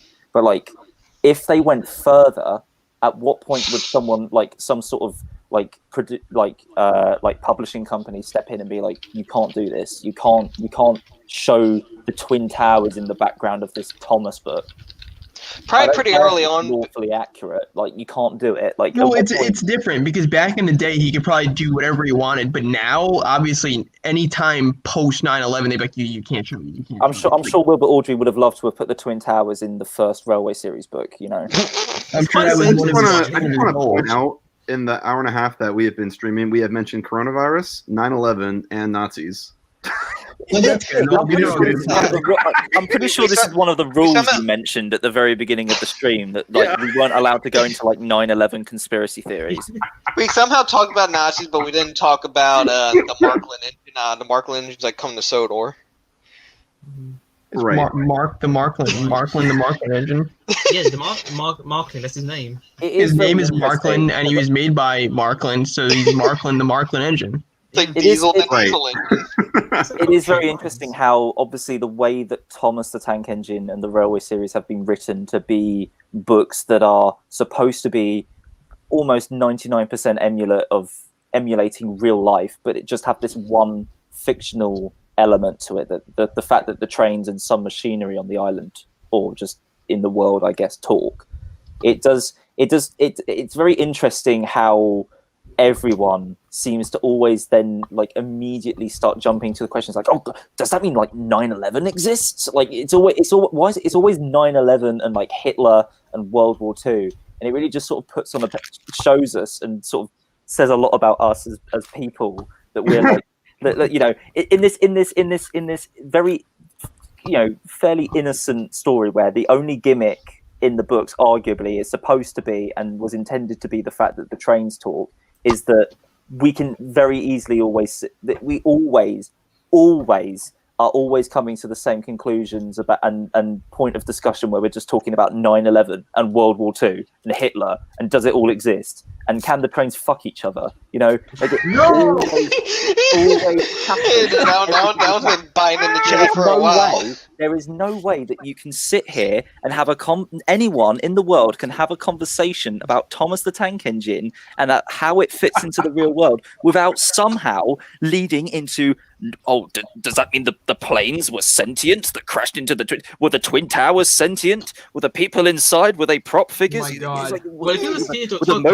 Are the mobile phones sentient? How does a modern iPhone Siri compare to a sentient train engine?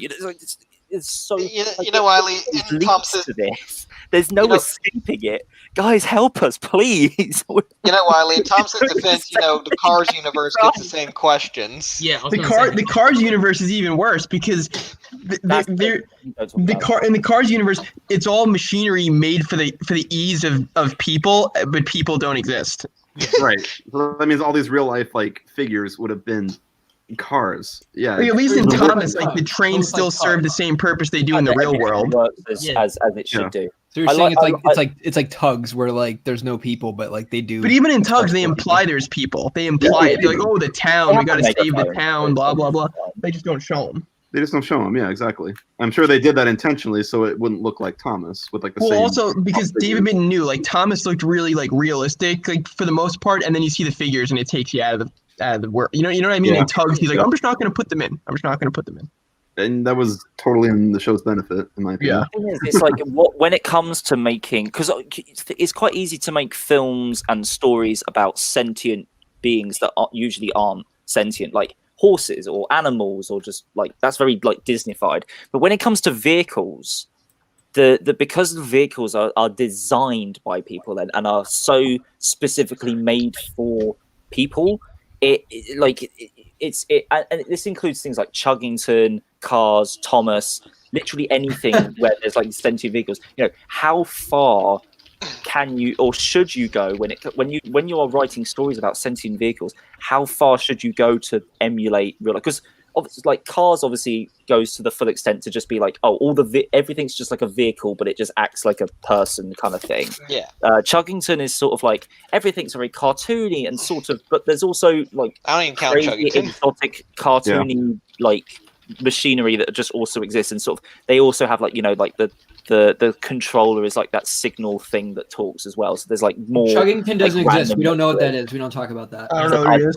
I don't even know what I'm talking about either. I've just completely forgotten. But then Thomas is the only one that can go all out in being literally everything is real except the trains talk. So but at what point? And obviously Thomas has lasted the longest, and will hopefully, arguably, last the longest in the long run. People will hopefully not at this rate. On this. No, not at this rate. No, give it 20 years. Don't worry, I'll make my comeback.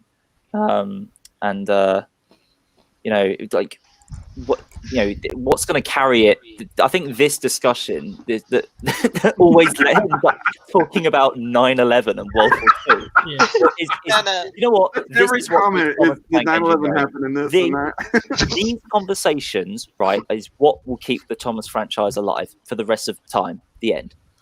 But maybe 9/11 didn't happen in Thomas because the planes are sentient. Maybe they would have had more control over the matter. Maybe they would steered themselves to avoid the building a little bit and just crash into the Hudson. Nobody asks these questions when they're watching Cars or Chuggington. Well, okay, fuck Chuggington. But when they watch Cars is the only other mainstream sentient vehicle franchise out there, right? That's actually successful, right? Nobody, when people talk about Cars, people usually say "Are the cars alive? Is this that?" But no, I don't see people talk to the extent about Cars that does 9/11 exist? Were the planes sentient? Did they crash into the building? I don't see people talk about that as much as they do when it comes to Thomas. Yeah. You know why? There's people in Thomas and not in because Thomas is a low-hanging fruit. At the end of the day, Thomas was made by some crazy guy. If you went up to Wilbur Audrey and you're did 9/11 happen to Thomas? Would be like, of course it did. This is the real world. Whereas Cars, I'm sure Disney would be like, no, this did not take place. You know what I mean? Like, it's different. Like, Audrey was like some guy who he was like very matter of fact. He'd be like, of course it did. This is the real world, except the trains have faces. Whereas like Cars is some corporate thing where the company would do anything possible to like steer away from that top. You know what I mean? Yeah, you're probably The Communist Republic of China exists in Thomas, but it wouldn't exist in Cars because they need to sell to that market. I'm sure Disney would be afraid to. They'd be afraid to depict like China's like. No, but give it like as really racistly rural. No, but like you know when you go on like YouTube and if you like find memes of Thomas that are made by like people that aren't obviously fans, it's usually always like Thomas is like the train at Auschwitz, or Thomas is like a bomb, or like something. Thomas is like it's always, but it is no, honestly, it always is. When Vince Paul made his video, the documentary, he chose to make it about Thomas, not Cars, because Thomas, I guess, is more inherently interesting to overanalyze than Cars is, which I think is what sort of contributes to Thomas's legacy. And no, because like you know the way we look at like culture and videos and stuff that was made like 70, 100, like years and years and years, decades ago, like well before our generations, and we sort of like. We always conceptualize it in this with like modern twisted ideas. Like Thomas is easily one of those franchises that in 100 years time, 200 years time, people will look back on and they will keep making the same like references to like, oh, Thomas is the train at Auschwitz and he carries all the Jews. Like that. Like, that is likely what's gonna like Thomas's legacy is going to carry on because people just don't know how to be funny. It's just like the most like low-brow, bottom of the barrel thing because everyone. Yeah, it's everyone that makes Thomas a Tank Engine shit post that isn't in the Thomas fandom just has like the most low-brow, like stupid sense of humor when it comes to Thomas. That's true. It's either Thomas is a bomb, Thomas is smoking weed, or Thomas is some weird crazy creature that's living inside a train. Like it's always that. It's always edgy stuff. Yeah. It's like on par. People being like, "Oh, it's Super Mario. He gets high off the mushrooms. Nothing he sees and does in the Mushroom Kingdom is real." Or it's like the same it's like the automatic default thing people go to when they. I mean, that's not necessarily a bad thing. It's just like Mario. It's like. But with Thomas, there's a lot of fuel for the fire. People don't know what Thomas is. Like, they see Henry in the tunnel, and they're like, like there's a lot of fuel for these people who don't really know. I'd almost call it, and I'm not saying I hate the show, but I'd almost call it like the Robot Chicken effect, where it's like they're taking all these well-known franchises and they're just making the most obvious jokes that they are funny. Like at some point, like if you do it in a certain way, it can be funny, it can be well done. But like some jokes, like the way they like when they do like they did a parody of Thomas, and it was very much like, oh, it's Thomas, but it's the the speed whatever blowy uppy car chase kind of film, whatever is kind of fun. But like when they do like stuff like they'll parody things like Barbie, it'll just be making the same, like everyone makes jokes about how like, oh, how do the Barbie toys reproduce? There's something down there, and then they'll make sketches about that. It's I call it that because it's like it seems to be the go-to default thing that people think about when they're talking about this. It's just like it's like useless. It's like useless information at a party where it's like you're at a party like, dude, there was this episode of Thomas where a train got trapped in a tunnel forever and then it died, and people are like, oh, that's so crazy. Oh my god, that's so crazy. It's like it's not meant for rational like. But because people don't get it. People are like, oh my god, if he was in the tunnel, how did he eat? Like, whereas Audrey was like,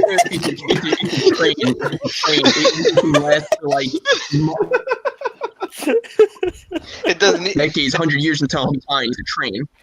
The only nourishment it's gonna get is like the bat shit that's coming from the ceiling. Yeah, maybe they'll get the coronavirus. Right.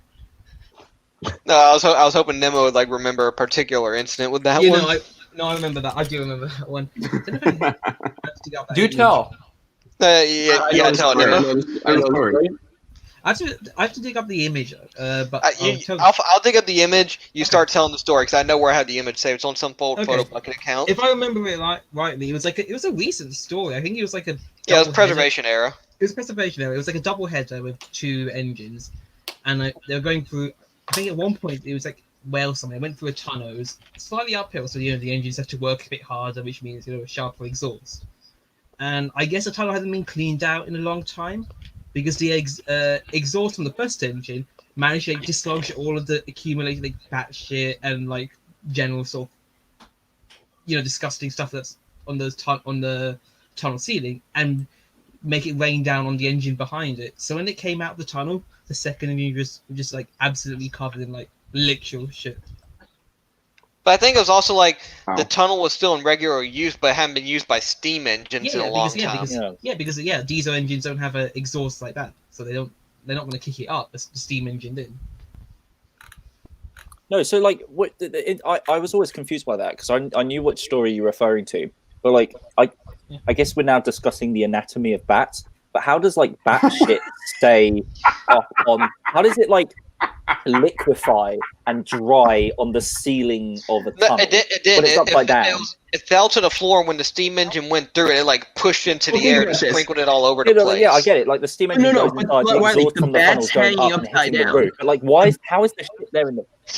Because the bat's hanging upside down. Its ass is facing the ceiling. Yeah, but then does it what does the shit just not drool all over him instead? How does it? What causes the shit to stay on the ceiling? It just depends on how well they fire it in the air. I don't know right now. I've completely lost the plot on this. the missing coach, man. I fucking hate it. It's just so confusing. But stop for a little longer because I'm on the photo bucket page right now. I just logged in. Hey, we don't talk about Thomas versus Brewster. That's an old video. We don't talk about that. Where the hell is that? No, this is unrelated, but I always found it funny the train's name was Brewster. Doesn't that sound like a term you'd be for a beer? Throw me a Brewster, man. Doesn't that sound Isn't Brewster the only the basis for Brewster is the only British one in the show as well? Loosely, aside from the A4 I was gonna say the A4. Yeah, that's a British one, but yeah. I don't even know. I think there's anything else British in there. Could a real life Thomas movie work? Possibly to the same extent that something like Paddington would work. This is something I'm really interested in and I would love to tackle myself, but I feel like a lot of the stuff I personally am interested in and the way I write things and the way I approach things would be very different to what a lot of people would probably want. Good news, this sort of thing is very subjective. Yeah. It is very subjective. It depends. It really does depend. Yeah, but it would definitely be a very interesting challenge, which is definitely something I would like to tackle in the future. So if anyone wants to help me with that, drop me a DM. Hell yeah! All right, let me do a screen share. All right, let's see it. Stinky. Poop. There he is. There he is. I mean, the Olympic be like. There he is. Oh boy! So imagine if this engine had a face. It'd be covered in shit. It wouldn't even be eating it. It'd be covered in his eyelids and stuck in his eyebrows. It'd be in his nose. Does this particular engine have a unibrow? Looks like it. Why not? Yeah. Why not? Yeah, just why not? Just make his life even worse. Yeah. It's like a Norman thing. I don't mean to throw this completely off topic, but I do have a question I want to pose to you guys. It's relevant. Oh boy. New information that was dropped today. Let me find it. Oh no. Oh, by the way, Nick, that reminds me of something I need to tell you in a second. I have a message to pass on. Okay. Sorry, I can't believe it's taken me so long. Okay. Do you want to share it before I? So basically, briefly earlier, I was in a chat with Michael White, who writes. Oh yeah, he writes for the show now. He's part of the writing team, but he's also a Thomas fan, and he was in this chat that I was in, and I mentioned that I was coming to join you for the stream, and he mentioned, can you tell Nick from me that just wanted to let him know that when I was writing the episodes I wrote for Thomas, I actually had like his reviews and like his like thoughts on in mind. Like I sort of pictured like Nick watching the episodes and like reading the script and stuff.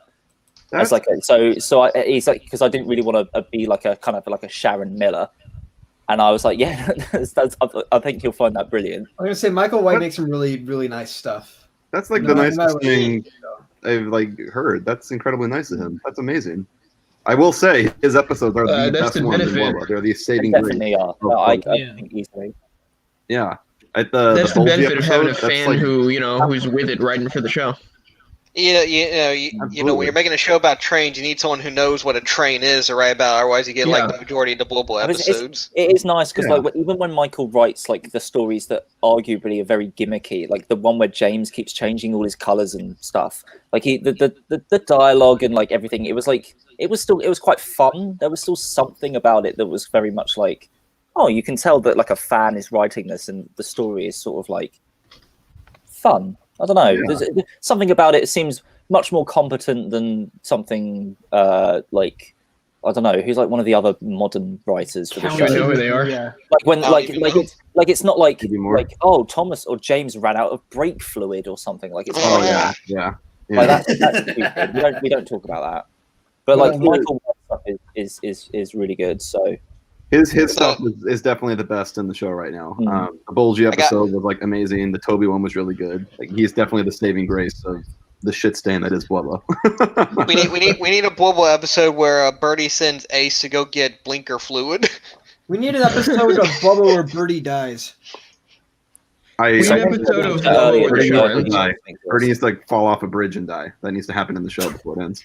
It's like a 20-second episode. Birdie's already dead inside. Have you seen the house he lives in? He lives in a slum. He lives in the slums. Anyway, do you still like Thomas season 14? No. When did you say that? There you go. That's it. No. Next question. Let me bring up my question now, because I actually do want to discuss this. Let's hear it. Emily's number 12 now in canon. What do we think? Sam Wilkinson. Here's my next question. Is that the like? It sucks. Is that like the font of the 1 and 2? Is that like Thomas and Edward? Or is it more like Don and Douglas, who just like decide, fuck it, we're gonna use a different font for no reason? I'm sure it's the Thomas intro font that's like the first thing that comes out. Yeah. Where are the tracks going in this picture? Why do they go towards like a miniature scale bridge? And why does one rail look longer than the other? It's Forrest perspective, Wylie. Right, perspective. What do we like? Honestly, though, what do we really think about this? Because I think that the perspective of the windmill could use some work. Not that. I mean, honestly, I'm surprised they didn't do this earlier. It's taken them this long to put a number 12 on Emily. Like, I don't know about something they could have done back in the hit series. You know, I feel like it's surprising they didn't do it sooner. Yeah, I agree. I don't know what I think about the new direction the show is going. Like that smoke is just not realistic looking. Yeah. Jacob, I'm not sure about the direction the show's going either. Down, into a trash can. It's kind of a questionable way to head down. We're past the trash can. We're in the. Are those clouds flying below the bridge in the background? Or is that are those floating bushes? What is that? Floating bushes. What is that? I regret pulling this up. You see that? What is that? This is Haram. Damn it! We're nitpicking everything but what Nick wants to talk about. But that's what he said. Why are there floating bushes in the background? Is that supposed to be the viaduct? What is this? I can't tell what this drawing is. What is that? What's over the? Is it supposed to be a giant bush behind the viaduct? What is that? Nick, you should pull up the rest of my house. It definitely doesn't look like the clouds that Emily's producing. I don't know. I don't know if I can get behind this new era of the show. Like this whole look is just throwing me off, man. Yeah, I don't know about the black. I don't know about the black agree. and white. You know, it's kind of like too far of a throwback to old cinema. I love cartoons. You know, I love black and white cartoons, but this is just too much for me. I'm not a Thomas fan anymore. There's a lot of problematic aspects from that era of animation. I don't know if we should be. It's just really problematic. I can't fund this. I can't support this. You know, we already had like Cuphead pass by through media. You know, I don't know if we can do this twice in a row. There's something else interesting, and I think this was mentioned in if any of the boys are watching, the Busted Buffer crew, if they're watching, they mentioned this in the video. But like Emily's handrails in CGI, like I can get it in the model series, but in CGI they seemed warped and bent. And here it's really apparent. Yeah. Here it's really, because this is obviously just a cutout or CG thing, like the CGI model. No, yeah, you can totally see the why is the handrail warped? Why did they intentionally warp it? I like that. It's like a realism, you know? Like they're not going to detail for the model. Yeah, I don't know why they did it, but it's realistic. Yeah, but again, it doesn't fit the look of the model. Like, that's the thing. The rest of the model isn't realistic. It's nice, I guess, but like this is like an intentional thing they did, and they've not done it for any of the other characters. Like, speaking of parts that like persisted through the miles, you know something that's always amused me, like that piece of plastic that's always on the brake pipes that's from like the mile era. Oh yeah. Yeah, I know that just carried over. Yeah. They're like, it's part of the piece. They didn't know. Like they're just like, oh yeah, this is part of the train, right? Wait, what plastic part? It's like right by the lamp. You see how it's like it curves and it goes straight down. That straight down piece isn't supposed to be like on it. Yeah. That's just a piece of plastic. Yeah. Yeah. It's just That's where the brake fluid's stored. That's where they store the brake. Yeah, that's where it's stored. That's the lever. Exactly. It's like a bike pump. It's like that little plastic tab. Do we? Okay, getting back on topic here. Are we upset that she's 12 now, or no? I don't care at this point. I was gonna say I'm not upset, and I'm not happy either. I'm just like, well, it doesn't add anything. Emily was never really. Emily is number 12, and a bear shits in the woods. Like, okay, like that's well, okay. It's so irrelevant to me. You're right. It is irrelevant. You're right. It's like, oh no, they're never going to be able to add Barry the rescue engine to the show now. Oh no! It's not like it's like, oh wow, this signifies Emily's a main character now. She's been a main character since season 8. Like that, nothing new. I think. Are we upset that she's 12? I think Rick. I think Nick should show the other coloring pages. I think we're having fun with these. Really scary. Let me tell you. I mean, we can bring them up. I just want to say there's one in particular. There's one in particular. I'll bring them up in a second. I'm gonna pretend it's not real. Wait, doesn't that mean like Emily's gonna be like when she came out in what, series 7? Yeah. She's gonna be like 20 years old in like a few 2 years, 3 years. I wouldn't think about that. Yeah. Yeah. Sad. But before we move, before I change the image, I just want to say, if they do, when they give Emily a 12, I hope it's not like unaddressed. I hope it's like addressed in an episode and she gets it from doing something. I wouldn't give them credit because they didn't address Rosie's paint change. They did though. I think they did. Yeah. Briefly, she's like, "Oh, I want to be red like you, James," and then she just sort of was. Well, she is red like James, and then they talked about it in the episode, but they never talked about it like it was like a change that happened. Yeah, that's what I mean. Like, oh, Rosie, you're red. Wow. They kind of just like pretended she was always red. Like, oh, how are you doing, red Rosie? Yeah. Yeah. This is something even smaller than that. I doubt they'd even bother acknowledging it, because then that means they'd have to write an episode about Emily, and they clearly don't know what to do with her. So Emily's the most like inconsistent main character. She's had like 3 different personalities throughout this whole show, and I don't know which one's supposed to be like the main one. I wonder what a David Mitten Emily would have been like. That'd be something I'd be interested in seeing. I liked Emily when she was a bossy bitch and hair. That was fun. It created yin yang between Thomas and Emily. I think Carson. I think Carson or Fabian did like a season 5 style Emily. That looked really cool. A season 5 styled Emily? Like a design or like a written character? Ah, damn it! If someone's watching, like someone's got to like ask, because like I don't know where to find it. Ricky, I think actually want to see coloring that. page I is too don't much. remember that if I have. It was No, like, you saw it? I'm just about to I pull saw it it. up. face and color, and it looked more like a season 5 character than like a season. Oh, what is this? Nick, Monkey. Nick, Jesus. can we just go What back to the- talking about 9/11, What please? is that? Bring back the 9/11 shit. Please, I beg you. Jesus This, Christ. This Are is you saying horrendous. 9/11 is Talking about this. Also, first of all, you're endorsing the website because it's there for everyone to see. So just nobody wanna please click this. Nobody please click this website. It is not worth your time. I just wanna Please, point out can you that- just put up a picture of the Twin Towers and we'll talk about whether 9/11 exists. Oh my in the solid God, world or Wylie, not. stop! Jacob, I want to point out something. James and Rebecca have the same like clip art smoke. I think. Wow. What size is he? All three? No, Shane. All three of them do. Thomas is just angled. So Yeah. also, I want to point out Thomas's track is wider than the other two. He's broad gauge. Wow. He's Broad just gauge. Why has he chilling. got a tail? And why has the tail got a stumpy end? Is it because of his He's short, just vibing. stumpy Leave him bones? alone, dog. Leave him Why has he got alone. handlebars? Dude, this is Why have you got this is handlebars? traumatizing. I think if you told me like of 10 years ago that there was going to be Billy Pacific in the show, I would not have expected it to turn Look, out. Be a it'll big be yellow anything like banana. this.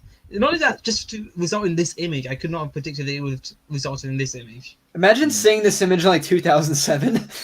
Why does Rebecca look like she's doing that truck face from like season 8? You know the one I'm talking Imagine about? seeing this fucking picture in 1945 when the fucking first book Imagine, comes out. yeah, imagine. I'm sure people would be disturbed. Will would No, be Wylie, like, you know what would have happened? If all she saw is he would have just never written a book again after Edward's Day Out. That would have been it. and then it'd be like a paradox, a bootstrap paradox, and it never would have happened, meaning Yeah. it never could have influenced not Good. happening. Oh God. I just want to point out, like, James, you know, he's supposed to be a lion, right? But he just keeps reminding me, like, that deleted scene from Whoopa, where, like, I was Carlos, thinking the same thing. I was where thinking Carlos the had same the thing. Mayan calendar around his head. And I guess they're like, I guess someone must have, like, oh, wait, this one's a little too racist. We're not going to put this one in the movie. Yeah, luckily they deleted that before it came out, but I think that was too much. that was too much. Where he's making There that you funny go. face. Thomas's penis is coming out of his ass. There his is pee-pee. You answered your own question. What? Actually, Wylie, that is a I hate He you. has a tail. You're right. I didn't even It's in see the that. chat. Just highlight it. actually, Wylie, that is a parasitic worm that's going to infest There you go. Thomas's brain shortly. Yeah, he's got brainworm. I think a lot of people at Mattel have brainworms. Let's bring up another photo. Please. Oh, no. He's going to be an No, actual I photo can't of take any more, something. please. Is this gonna be? Is this one gonna be Wylie?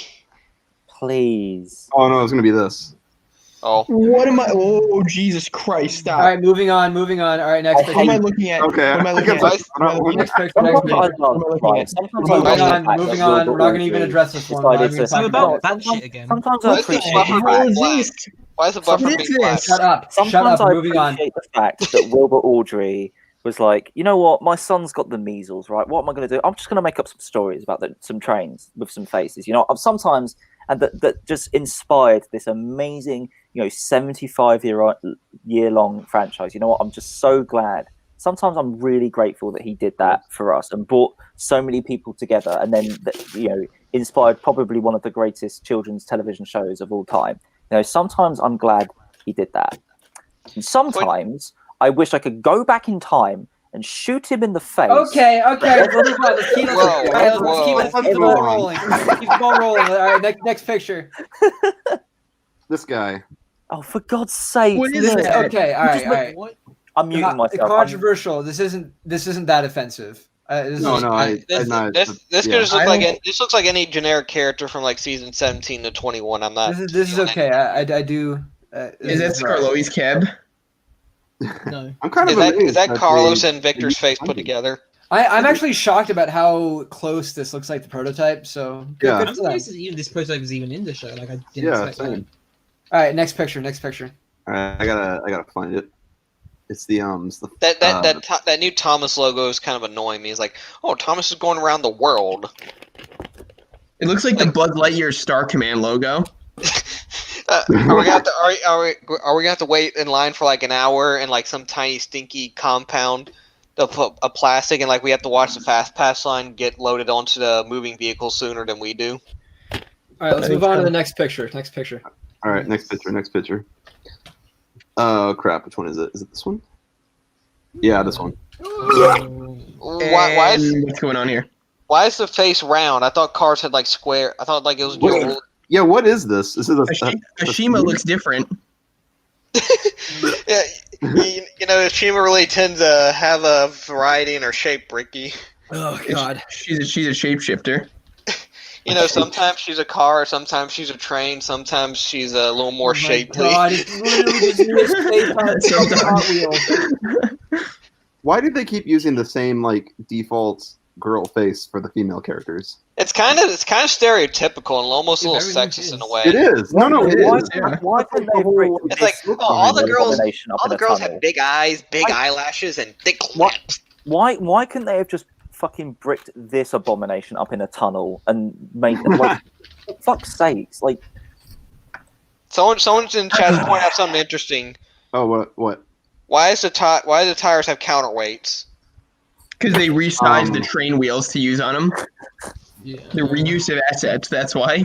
That's actually a very good question. I didn't even notice that. They're just decorative. Caroline. Like, is the gimmick supposed to be like, oh, she's a car, but she wants to be like a train? Is that what they're trying to go for? Nick, you've always said that it's not accurate that Caroline has her eyes as lights. Well, Caroline's not canon. How would you like if Caroline looked like this? I'm afraid. I don't know how to answer that. You know what? Someone just said that this would make a perfect Hot Wheels crossover. It would be perfect. It's too bad they're probably never going to make a toy of it. That's true. Yeah, they already did Thomas Hot Wheels crossover. It was just Thomas. They don't even make Thomas toys anymore. They make like Thomas. 2 characters and that's it. God, if only Mattel had some sort of connection between Thomas and Hot Wheels, you know, if only they like owned both of them at the same time. These two highly marketable, you know, toy selling franchises. If only. But you know, we can only dream. We can only dream. To be fair, even if they did release it as a Hot Wheels toy, I would shit and piss all over it, like the crybaby I am. Jesus Christ! Can we please move on to something else? All right. It's 3 o'clock in the morning. I've got to work tomorrow for 6 hours. This is not what I want on my conscience. How about we answer questions in the chat now? Let's do that, please. Let's go all the way to work on Sunday. Throw in some cool questions. Actual questions, not 9/11 questions. Yeah, there's a big few of those. I think we've had enough of those to last a while. Yeah, this video is definitely not getting monetized. Absolutely. Whoops. I go have a chicken burger and I come back and the whole chat's just got the funny number in it. Thoughts on tugs? Does Tugs. it approach the whole premise of like sentient beings better or worse than Thomas? That's an interesting question for you all. I think we all It's good. we all agree that Tugs is like great. Tugs is brilliant. Here we'll pretend the stream is remotely on topic as we answer questions. What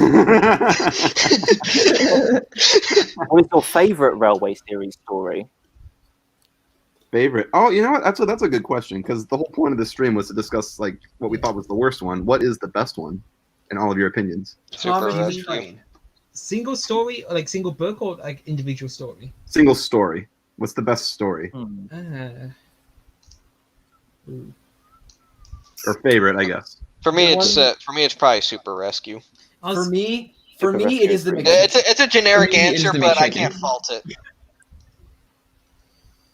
I like the one where Thomas I don't know, crashes because- into the back of a lorry and gets covered in eggs. I have one. The problem is, like, I think some of my favorite TV episodes would also be my favorite Railway series stories, so it's kind of like a shitty answer. I've got one. I've got a few actually. I've got a few. It's not my favorite, but it's just ones I like to highlight. Mhm. I've got 2 actually I like to highlight. Hello Twins to a lesser extent. Gordon Goes Foreign, definitely, because the reason why I suggest those is they highlight the best strengths of the Railway series, of the television series. They've got the character interactions, they've got banter, you've got the wit and humour. There's no like accident or anything that happens. all of like the humor just comes from dialogue. I agree. I think Gordon goes far and is so good. more with age. Like I never got like the jokes in Gordon Goes Foreign, but as I got older, I did and appreciate British it more. joke. Yeah, exactly. That's why It I is. love it. Like, It is. I think It's a bit- Flying Kipper is a very, very good story visually. It works in the book, but the actual episode itself definitely helps to exaggerate. Like the crash is definitely one of the best parts of that story, and obviously you can't. There's only so much you can showcase a crash in a book, you know. So like, Yeah. this is a good story. That's It the is a thing. good story. Flying Kipper is one of those ones where I think the TV series made it better. Like some stories work better in TV. Gordon Goes Fallen works better in the book. Like you've got two categories really. My favorite story is Edward's exploit, and I think that's actually not a great episode. I don't think it translates very well. I don't think they do. It's much better in the book. It's much better in the book. Yeah. Nick, were your eyes beaming from cheek to cheek? Oh, shut up. Yes. I love the trial Edwards put through that. Like, I mean, I talked about this in the last stream, but it's just like he's like put in the worst situation possible in that, and he comes through. I mean, he's pulling a packed train. They don't show how many coaches, but I'm assuming it's a lot of coaches. They're packed to the brim. You know, he's going uphill. It's raining.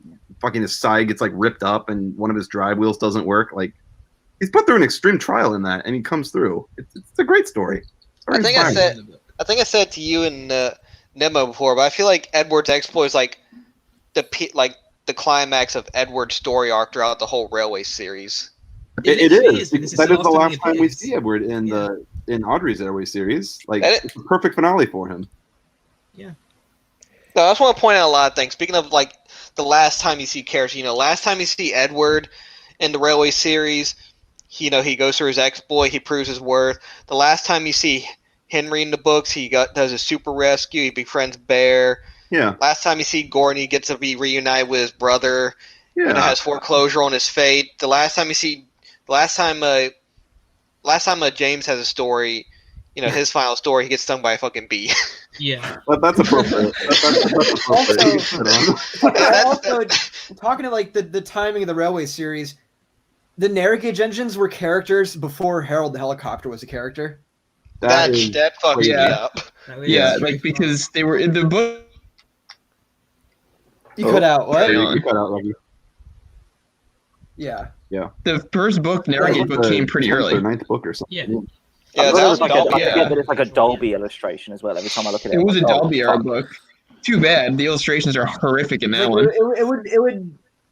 Oh yeah, I'm so happy that they did not adapt those in season 2 because I feel like it wouldn't have looked very. It good. definitely would have been too much to do. Not just a technical thing, but like to have the second series of Thomas the Tank Engine and Friends jump to this like another completely different railway of a completely different set of characters wouldn't have worked. Like it needed Thomas needed a good 3 or 4 series to settle into like the main cast and then do obscure stories about other engines.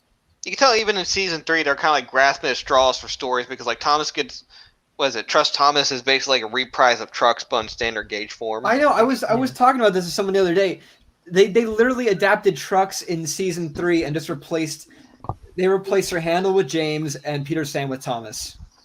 Basically the same idea. But kept the best character, Gordon. They kept Gordon and they made Gordon be like pretend to be sick. Yeah. He's in the exact All right, same everyone role. remember. Gordon the Big Engine says pretend to be sick, don't go to work. Yeah, pretend to be sick, call out. Don't get Just don't even risk it. Not in these times. Just don't even Gordon the risk Big it. Engine says Pretend don't to get be sick. coronavirus. Take a word from our big blue friend. Just pretend to be He sick. says Don't go to stay work. home. Gordon says stay home, stay in quarantine. Oh, Ringo No, Nick. Starr narrating Narrow Gauge, I think, would be. That would be weird. That would be Nick. weird. That'd be really weird. Handel came and he said, What's up, Shane? Speaking of humor in the Railway series, I want to point out something. In Tramway Engines, Mavis's story, involves her getting stuck in a dip. Yeah. In the TV series, Toby's just kind of whatever, and Driver's telling him like, okay, we gotta help Mavis, and he's like, oh yeah, we don't want to get in trouble. But in the Railway series, Toby's in the Farquhar shed yard, he can see Toby from where he's standing, and I love that. and he I doesn't love give that. a shit. Let me pull up the illustration. Please, pull up the illustration so the chat can see. So, like, it's one of the funniest things in the book. Well, He's just like Toby I don't can care. see Mavis struggling. It's just like, no, fuck that bitch. Yeah, Shane. Yeah. I like how you brought that up, because that kind of vaguely, that kind of ties into another point as to why I've kind of gone to appreciate tramway engines. The whole Mavis and Toby story absolutely clicks for me when you realize it's basically a bookend with Thomas the Tank Engine, except Toby's essentially Gordon, Mavis is essentially Thomas. Yes. Yeah, it's very similar. No, you got to zoom into the Farquhar shed. Show how close it there's is. the shed in the it's like background. right there. He was right there Yeah. in the previous. You gotta show like the illustration. illustration before as well, where he's like, yeah, I'm not touching that with 39.5-foot pole. Do you reckon the face He was probably only 39.5 feet away. Do you reckon the face he's making in this illustration is like one of those, like, you know, resting bitch faces where it's like you're pretending to look really happy, but you're so like overly exaggerating, scrunching up your face with like happiness and excitement that you're like you fucking bitch. I'm sure he's like, oh my god, look at you. Oh yeah, that was he's his laughing feel. at it. He's enjoying it. I can point to that one. My god. Damn it! Fuck. Doing great here, guys. Doing great. Previous image is it? Okay. There we go. Yeah. He's Yeah, like, He's right there. He's right there. He's right behind her. Yeah. He's like, no. He's like, are you kidding me? He's like, I have to go all the way to work on a Saturday. All the way to work. The driver even looks like he's literally just like pointed down the line. He's like, Toby, literally look over there. Mavis is struggling. We need your help. And he's like looked at it, and he's just looked back at him and just gone, no, I'm not doing that. Not gonna happen. He's like, I've had enough of that woman. You did. That's actually kind of like, that's fun though, because that kind of shows a lot about Toby's character. He only fucking went to help Mavis when the driver pointed out that he would get in trouble if he didn't. I don't know who I was talking about before, but Toby is a very manipulative, always gets his way sort of character. And I don't mean that spitefully. I mean that like he's just a funny bastard old man who always gets his way sort of way. I love that. I think that's like the perfect Toby. Toby's just an old funny man that like loves a good joke, but like he really just doesn't give a shit. Audrey It's Wilbert perfected the characterization of the engines. He personified them so well. Absolutely, he really did like personify the engines in so well that like literally anyone could come up with like a premise for a story, throw the characters in, and the story would almost write itself. I just want to point out, like, the first thing Toby did when he came to the island of Sodor was harass a cop. He did. That's really what he did. That's the first thing he does. Toby really said fuck 12. Yeah, fuck number 12. He immediately follows this by. He really came to Sodor and harassed a fucking cop. He immediately follows this by taunting the most vain engine on the railway. Toby just doesn't give a shit. He doesn't care. He This doesn't is care. the Toby No, I I'm want. sure like Right, when the Toby. Black Controller turned around to like, I can't remember who it was, but it was like, what Toby doesn't know about trucks isn't worth knowing. I'm sure Toby heard that and got the equivalent of whatever a trained boner is. Like this one on like Toby's characterization in like the hitter and CG episodes. Like to me, Toby's like a funny old man who just knows exactly how to get his way. He's a little bastard. Yeah, he is. Yeah. Fucking little bastard. The thing is, there was like Toby, who was like the grumpy kind of old guy who always got his way. But then you had like who just didn't give a shit. But then you had like the old man like Edward, who was very wise and knowing, but he's was also a much more pushover. Sentient. Yeah. Yeah, he was a bit more of a pushover and a bit more. Kinda. Edward's Kinda, stern though. yeah. Edward has his moments where he steps To up. an extent. But like, The thing there's definitely a difference in like they're both old wise characters, but the way they approach things is very distinguished. Yeah. Let me add a little further to that. There's been multiple times where Percy's being a little shit, and Toby's just like, "You go right ahead, man. You go right ahead." He does it, he does it in Percy and Harold. Toby's like, "Yeah, you go get that helicopter." He does it again when he's like, All right, I'll get the milk. You just go go on the quarry. I know you're not supposed to be there, but go have fun, kid. And he does it a third time. What was the third time? I just had on tip of my tongue. I'm gonna remember in a second. Oh yeah, Ghost Train. He was like, oh, we're gonna pretend Percy's dead. This sounds like fun. You know what I love about that? He joins in with what do you call it, Percy, and like making fun of Thomas. Then the next story, when it's the other way around, when Percy's the one in like an embarrassing situation, Toby just joins in with Thomas making fun of him. Toby has no sides. He's just pitting everyone against each other for his own amusement. Basically. Toby is the definition of chaotic neutral. He is. He really is. Toby do what Toby do. He's out for his own amusement. He's just like, I'm here because the Fat Controller needs me legally. I'm not going anywhere. I have diplomatic immunity. Going back to unanswerable Thomas questions, Sure. with Toby, because like he was pretty much like an old man the moment he got to Sodor. Sure. What does that make him in modern days? Because surely he's like an extra like 50, 60 years old. Like, what happens to you when you get like that age? I kind of like to imagine at some point the engine just stop aging. They kind of just have like a quote unquote set personality. I think it reflects on the condition of the train. Yeah. Like if it's like a perfectly preserved, restored engine, Yeah, it's not going to be like decrepit and old. But you can't like rejuvenate a train. If it starts to look old and you repair it, like it'll be repaired, but like it's not like he's gonna look younger. Yeah, Scarloey still acts old, but even when he got restored, but like they age a lot slower. Like their lifespan could be a lot longer than an old person's lifespan. Well, arguably their lifespan could go on forever. Like, yeah, if properly maintained, there's no reason why they can't. Just like the props. The thing is, like, they don't. Now we gotta put a server in their heads, and make them. Well, there is that railway, Nemo, you know it, that is actually building the basis for Toby. What's it called? The Dean Valley. Is it? Yeah, it might be. I don't know. It seems to be on and off. Has been for the past like 15 years.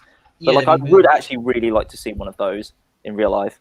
I feel like it's probably one of the most quote unquote easy engines to rebuild because it's most. Well, I mean, the outside of it's wood. But like the inside of it there's a very small engine. It's nice and small. It can't be that costly. Well, that's the thing. It's like what do you call it? There's already been a ton of like diesel replicas of Toby, and the basis, the one you're talking about, like the steam replica, that's using an existing engine. That's using like essentially like another tram engine, but it's just making it look more like Toby. Yeah. So I'm actually surprised they've not finished it. That would be a very interesting looking loco to run on a like a heritage railway. Despite the whole Toby aspect. They have what do you call it? They have like an actual Wisbeck and Upwell coach. They have like Henrietta's base like surviving. So this was a Dolby illustration, right? I have a question regarding what we're just talking about. In this illustration, clearly you can see the boiler inside. Wouldn't Toby's face technically be on the boiler? Yeah, I guess it would, but then he wouldn't be able to see. But also, the front opens though. Like on the real face, it's open, so we could see, but his face would be on the inside. But it's kind of a thing. I mean, on most of the steam engines, the face is on the front of the boiler. But then you have diesel engines who don't even have a boiler. Yeah. Yeah. That's so true. It's not really always a rule. And then you have the diesel engines who have a face on their ass. Like some diesel engines have boilers to keep the steam heated coaches like warm and stuff. They do. Some do. Yeah. They do. Yeah. A lot of them have steam boilers, but it's not like positioned like a boiler on a steam engine. Yeah. So what this picture basically says is that in order for the engine to have a face, in order for the engine to qualify or a sentient being to have a face, it doesn't have to have a boiler per se, because the face doesn't necessarily appear on the front of the boiler. Yeah, it doesn't have to. Arguably, because arguably the faces don't appear on the front of any boilers because they're always on the front of the smoke box. Yeah. But like, I guess here this is the smoke box as well. Yeah. Never mind. Ignore what I was just saying. I always liked how Toby has like windows that can slide, but neither in the model show or CG they really bring that up. No. Same with Bill and Ben. I think on the model the windows did slide, at least originally. But yeah, they did for a little while, but I feel like by season 4, so they just like whatever. Yeah, I think they glued them in place, but they did originally slide. I feel like they slid in the hit era. I don't remember the hit era, so I can't comment. I have a question regarding where the rule of where the faces go. Is it unanswerable? What do they go on with something like this, where the front has like a door? I mean, it's probably the Henrietta thing. It just goes there, like it can't. Yeah, it's going to go in the corridor. It goes on that little It goes on that little arch bit above the door, or under it. That's or under it. That's the tongue. Maybe the face goes below it on that like little beam buffer thing. I don't know what that is. Like where the letter A is. That's the coupling. No, where like the letter A is, that mouth. like beam thing. Oh, That's where the face goes. It's just So you know where the face goes? The face goes on one little circle of the coupler. Yeah. Just on one of these. Like, Here's another question. Right that's the face. Where the faces on the flatbeds and bolsters go? Nowhere. They never had them. That's a good question. It's like that the people that made that like diesel brake van in trains that has like the face. I think that's like the thinnest face that anyone's like made. That's like still within like the conceivable realms of like rationality in terms of like a Thomas face and where it can fit and where it can and can't go. The narrow gauge brake van, you mean? No, the standard gauge diesel brake van thing. Oh, the brake tender. The brake tender. Yeah, the brake tender. That's it. Sorry. That was a fun story. Yeah, I like that. Shane, you wrote that, didn't you? Yeah. Yeah.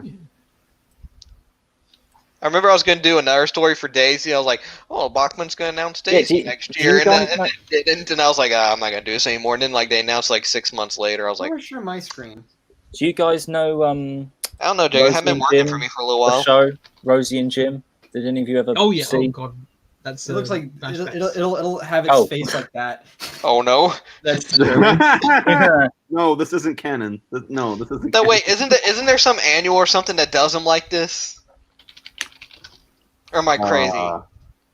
No, I think you're right. How would it work? Yeah, there is. It's some magazine story. I know exactly. I was trying to find that picture. I was just trying to find that picture. There is actually one. I was like, wait a minute. I couldn't find it. It's like.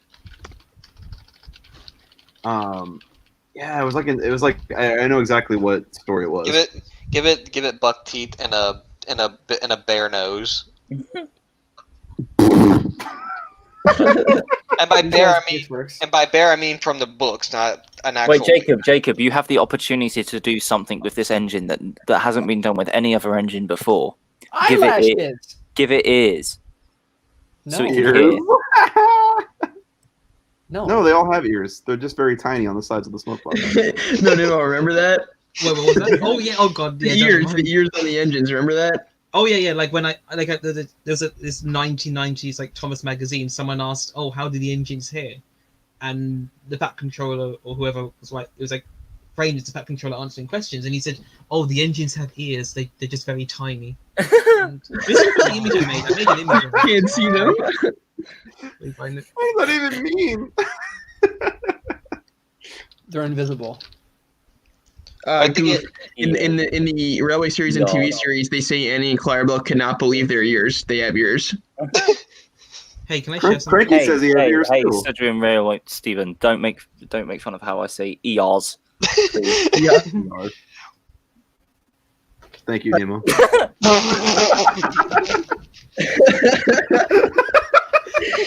That's how I pictured it. This isn't accurate, man. They're so tiny we can't see them.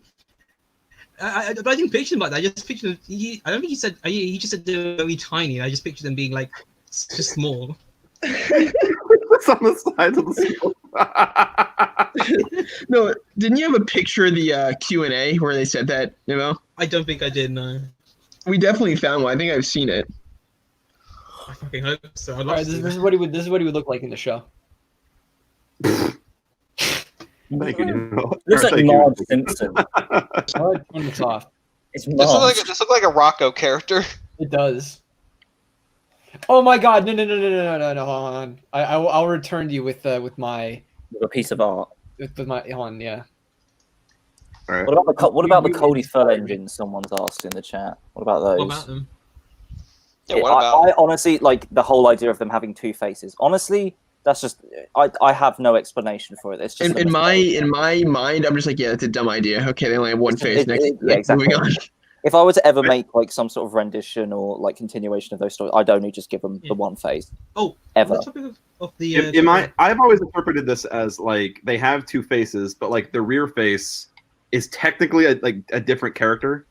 Like it's Coldy, but it's not like this. It doesn't have like the same. It's not thinking the same way as the front. Yeah. But for some reason, I always pictured the rear face as being mute, like they couldn't talk. It was always the front face was talking, and like the back face just was there and didn't say anything. So they're like said conjoined twins, but one of them is like not developed, right? You know, I'm gonna say basically, yeah. Wait, it seems he put the faces on the mountain engines on both sides because he wanted to be like, oh well, the engine. If the face was just on the front on the smoke box, like it wouldn't be able to see when it's going down the hill. Yeah. But like the engines, the faces are like a stuck thing. Like we as people have like when we look around, we have two forms of articulation. We can move our eyes around, but we predominantly move our heads around. Engines can't move their heads around; they can only move their eyes about. So their field of view is already very fucking limited. So like. It's like, and it's never been a problem for any of the other engines we've ever mentioned when they're going backwards, like when Thomas pulls Annie and Clarabelle backwards or they're shunting and stuff. It's always like implied that when they look around, like if they're looking behind them, they just move their eyes to the left or to the right or up or down or wherever. When in reality, that would just like it'd be horrible. Imagine your face was just permanently locked in place, and all you could do to look around was move your eyes. Imagine how fucking horrifying that would be. Fuck. Not only can you not look to your side, you definitely can't see what's behind you. In was it Thomas's train? There's like a line where he's all like, "Thomas looks back.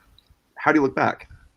Yes, yeah, in the Miles series, he just looks to the side. Obviously, the face itself is a weird concept. Like the whole idea that the engines can like look back behind them, I can believe to an extent, but like I won't believe that the engines have two faces. Like I won't believe that. That's not. Ignore it. That's the one rule that I'm just like. It's very weird. It's dumb. It's kind of dumb. Yeah. Can I go back a second, Nick? You said you imagined that the rear faces they're independent. They're still the same character, but they're kind of independent. They have different thoughts. And yeah. So basically, in this shot here, are you imagining that the engines are just sort of grinning mutely at these people, and you just hear muffled voices coming off in the distance in response? Yeah, basically. Like maybe they're seeing like he's like congratulating Lord Harry, and Lord Harry's talking, but it's the front talking. The back is just like kind of grinning, I guess. He's just grinning, just looking around vacantly. No, but maybe like the back and front faces are in sync. So maybe he's like telling a secret about the guy in the orange using his front face. And it's in stereo. Yeah. Guys like hearing it. But guys, like, we know how you know what I mean? Like maybe the faces are just in sync. That's what I would have thought. That's what I thought. They were just like in sync, yeah. We know how the engines look at things like this.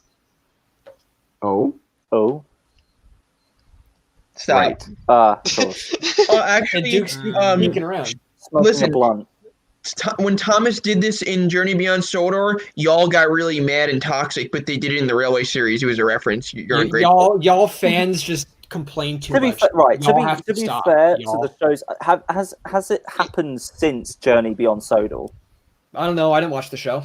It's like Ricky, it seems to it's be funny like you the say one that, thing that they were I don't know. actually like, no, you can't do this. You can't. I was going to mention that what Kevin brought up actually. Yeah, I'm gonna. Ricky, it's funny you bring that up because I literally had it ready in the tab. I got the mountain thing ready. You do? Okay. Is it loading or is it not working? There we go. There it is. Oh, Jesus Christ. Right. Y'all are very toxic big users. You say it's okay in the Railway series, but not in. You guys in have a the double best film ever. standard. You guys let Duke the Lost Engine do it, but when Thomas does it, you get very angry. Y'all toxic fans have to stop. Y'all, This is more like it. What do we think of this? Is this better? Yeah. No faces at I all. think it's better, to be honest. Yeah, I think this Yes. is better. The editing looks Yeah. terrible, but Okay. It's a little cursed. They should have a You just pointing at turntable. random I don't know. sheets of metal. They should just be facing around for the shot. yeah, they should just be the other way. Yeah. It should Yeah. just be I'm inside sure, the I'm sure shed. they based it on the photograph where they were facing like this. I'm sure that's why they. I have thought Yeah. about if they were to do them in the model series, like would the back face be like the same cast as the front face, or would they be rectangle faces like Boko on the back? Like how would this work? Would they be gray? Would they be purple? I know how they would do it. How? They would probably have like a little. They probably Dave Mill like plant a little turntable like Toby had. I bet that's what. It's like that's how they face each other for the Yeah, camera. If they were introducing They- CGI, or you can that's bet that they'd only have back Well, that's faces. bullshit. Yeah. No, I'm pretty sure I read in an interview somewhere that like if they did bring them to the show, they would have them with both faces. And I remember thinking, why would you do that? That's just gonna confuse the shit out of people. But here's the thing: they don't need in CGI. They wouldn't need a second face because the driver is an actual character that can like move and be animated. It can be lookinized for the engine. You know what I mean? What they're supposed to do, anyways. But you know. What do you guys think about the big diesels and Toby having faces at each end? Also, I don't like that. I think that's like thinking too deep into it. No, here's what it was. Yeah. Here's what it was. That whole theory stemmed from the fact that the train looks the same on both ends, and in certain illustrations, since there's only one illustration per page, you don't want some image where the train's like faceless. You know what I mean? Like, Yeah. Wait. Not an issue. Yeah, Technically, it's it's not a version of what it was in a different show. thing. It's just a ball. Is this about Boko? I was it's gonna definitely say, about sorry, Boko. If I could go It's first, easy. Shut up. I was gonna say, Make sure we're all really respectful. Nick told us at the very beginning of the stream. Make sure you're all breaking really the rule. respectful You're to breaking each rule other, number 3. and you You're don't breaking rule talk number over 3. people. No And talking over other people. he was really keen to make sure you don't talk over Breaking rule people number when they're 3. just about to make a really important anyways, I was point gonna say. that they were going Right. to talk about. You're right. Because like that would really piss off a lot of people. If someone was trying to make a point, that they really were trying to get across, I'm gonna Nick kill made you. it very, very clear I'm to gonna us kill you. that we weren't allowed to do this. Like if someone was He's trying to breaking get rule a number point 3. across, Nick, can you ban him, something that please? they were Please. something that they were trying to talk about, like if it was very important to them and very dear to them, like they just weren't allowed to talk over other people. It's like a thing he mentioned. You guys Wiley, know what I Wiley, mean, right? Like Wiley, that's like a thing he mentioned. Wiley, Yes, Nick. Jacob would like to say something. Who's Jacob? Jacob's holding the Uh-huh. feather now. I'm holding the feather. All right. Anyways, as I was Yeah, so saying, just make sure you don't do that. I muted Wiley. Go ahead.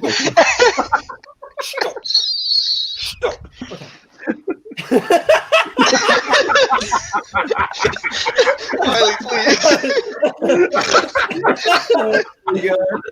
I was gonna say it legitimately wouldn't matter if the engines had front or back faces in CGI, because they would just do that thing they do where they quote look back where like it looks like they're looking behind them, and they would quote see. You know what I mean? Like when Percy like puffs up behind Thomas and Thomas looks back, even though they're not facing the same direction, Thomas can see him. You know what I mean? Like they would just use that. They would just break that rule. So Yeah. Coldy would be looking behind him, even though his eyes cannot see back there. They would just do that. Yeah, you're right. What I think they would do is just scrap the front face and be like, "Ooh, quirky! These engines are different. Look, it's not Thomas. He has a face on his back. Buy the toy. It's not Thomas." It'd be like basically what's her Goof face from Ricky. Bringing Down Fodor. It'd be like It'd that. be like what do you call it? They Lexi, already did that with Lexi. Yeah. Lexi, Yeah, exactly. It'd be her. Like I'm sure they'd be like, "Ooh, look at this new concept. The train is the face on the other side. Wow, look at this standout toy. Buy this." You're right. They probably would do that. All right, Wiley, you can speak now. He muted himself. Wow. You know what? That's rude. He's breaking rule number 2. He's breaking rule number 2 now. No, it's okay. Thomas You're in breaks the rules. Oh, damn it. Wiley took it down before I could screenshot it. Oh, damn it. God damn it! Oh, there we go. There it is. There it is. Cool. There it is. There it is. All right, we're good. You got We're it. good. That was so rude of you. I don't know what you're talking about. Well, at least he wasn't interrupting What me. are we looking at here? What's going on here? I just want to That's point out like the Bobo. way Boko looks here. It's Bobo. You I look can't wait. sad. He looks I very can't sad. wait. I can't wait to go back on the stream and watch that over. That's gonna be so brilliant. Oh, sorry. Anyways, yes, Boko looks sad. You're right. He's like, I have a question. What's that? So, Daisy, so we're all in agreement that like the big diesels, especially, just have one face at one end, right? Yeah. That's how it is. Yeah. So the Farquhar branch line does not have a turntable. Does that mean Daisy travels one direction, like Yes. backwards? Yeah. It does, yeah. Fuck That's it. I mean, she's designed to do that. Why would Daisy listen to One Direction? That's fucking stupid. She One likes boy Direction bands, are a okay? terrible band, right? We a very don't talk good point. about One Direction. We don't know why they were approved. Do they ever like? Do they follow that rule in the books, like in the Chris books, especially? Wait, no, Chris Well, books, if- with With the I don't know if books, they Daisy- always just turn the engines round, depending. Like when, like it's like a thing when Thomas does Thomas goes to breakfast or whatever it is, comes to Yeah. breakfast. Don't judge me on my lack of title knowledge, but like when someone comes to breakfast, like the orientation that he seems to be facing when he makes it look like all the engines are facing like northways, so that when Thomas leaves the back end of the shed, he is front facing and going into the into the house. But in literally every other story, he and Percy and Toby and Mavis and Daisy are always facing the other way around.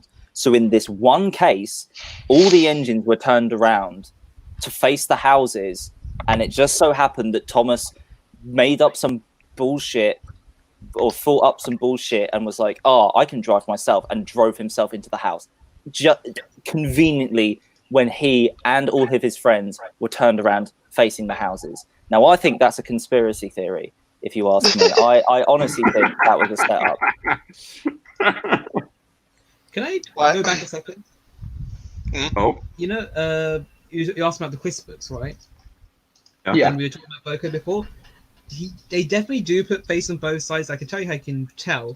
Boko is not entirely like symmetrical. He's got like a clear front and back, the exhaust vents, and like there's like an exhaust, like a radiated exhaust vent. And I've got the shots up. If I can, I can't really flick through them, but I've got the shots up. You see face on both sides. Like there's one with it on his front and then one with it on his rear, and the exhaust. Wait, can you share your screen? yeah, can you show them? Yeah, give me a second. Yeah, it should be an option at the bottom. Well, they Man, it's just- definitely do picture him with faces on both ends. Same with Toby. Yeah, there is a shot where they show Toby's face on the. But What? I think it's just for ease of illustration rather than actually implying he has two faces. Mm. yeah. Oh my God, Nemo, you're right. The exhaust And pipes here's the on. thing. Fuck. Here's the thing with the interesting thing is with Toby, you definitely it's a Wilbur book, so it doesn't really have the same sort of Look how impact. tiny You Boko definitely- is. He's a little. Wow, it's small, but almost yeah. like the dimensions of the orientation and the perspective of all of these drawings are terrible. No. Go back to the one. Go back to the other Look one. at the way Gordon looks. He's like, Which one? Yeah, go back to the second one. This one. The other one. Yeah. Yeah, this one. Why the hell is Bear like bigger than them? Even though That's not he's fair, farther that's just a away? work- That's Huh. not there. That's not there. It's just a Oh. blue random diesel.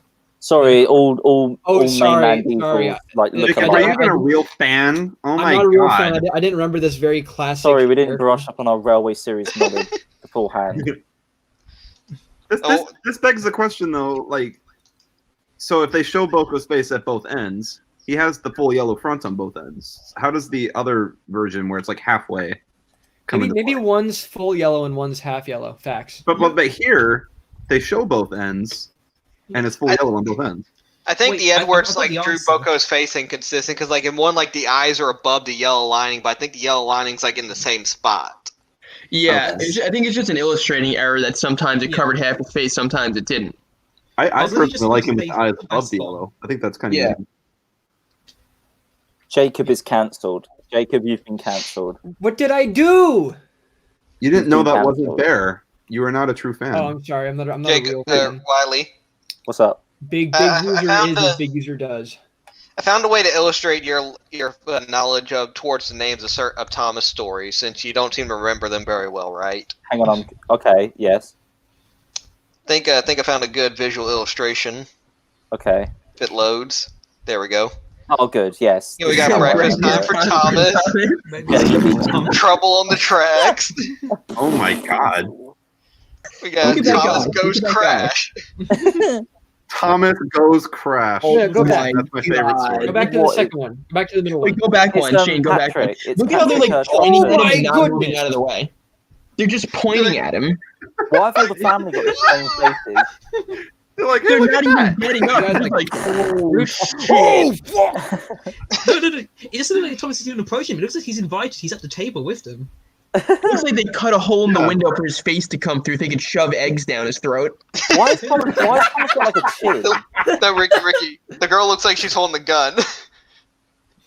Why does him. Thomas Sure, look they like can he's go got like away. a chin piece? No, That's we got a a Photoshop. Xbox saddle. Wait, Jacob, you got to Photoshop this to put a gun in the girl's hand. Like she's waving the gun at Tom. It's like, get out of my house. Because like Thomas the is even looking black at part, Thomas is even looking at her, so you can like isolate it so it's just Thomas and the girl with the Like gun. she's a trigger finger. She's ready to go. He's already just looking directly at her, like she's the threat. Wow, look at these goody two shoes having breakfast just before 8. Yeah, wow. What's wrong with Oh no, the fucking Patrick second Doctor and Jodie Whittaker. Why is Wait, that bell Thomas, dropped? wait. Yeah, Also, where's no, Patrick? look at this. He looks mental here. Bust through the shower? Did you bust through the shower? What is that? Did he go through the entire house? What the fuck? How did the fucking teapot land inside the plank without completely shattering? Yeah. Why is he blushing? Because he's in there. Why was the He went through the house made shower. out of wood and nails? Why was it made like a tree house? It's a ramshackle house. Why is his obviously. cab longer than his tanks? That house probably deserved to get destroyed. What happened to his funnel? Yeah, the whole Why proportion has his is funnel got a busted. mouth? His proportions are just so fucked. His funnel is actually the sorting hat. Yeah. Sorting hat. He's like, oh my goodness! Is that the lamp? Nemo, Is how does Genie gonna come out of there? This illustration's Nemo. fine Yeah. for the CGI How era. does Thomas Goes Crash compare with Thomas Goes in Tunnel? I think it's a bit. I was gonna point this out. I love how the titles just evolve. I'm sure the fourth book would just be like train hit thing or train go smash or something. No, guys, Thomas comes to breakfast time for... guys, you're forgetting the best title of them all. Oh. Thomas Goes How Size Is He? That's my personal favorite, but you know that's you know I don't know if everyone can agree on that.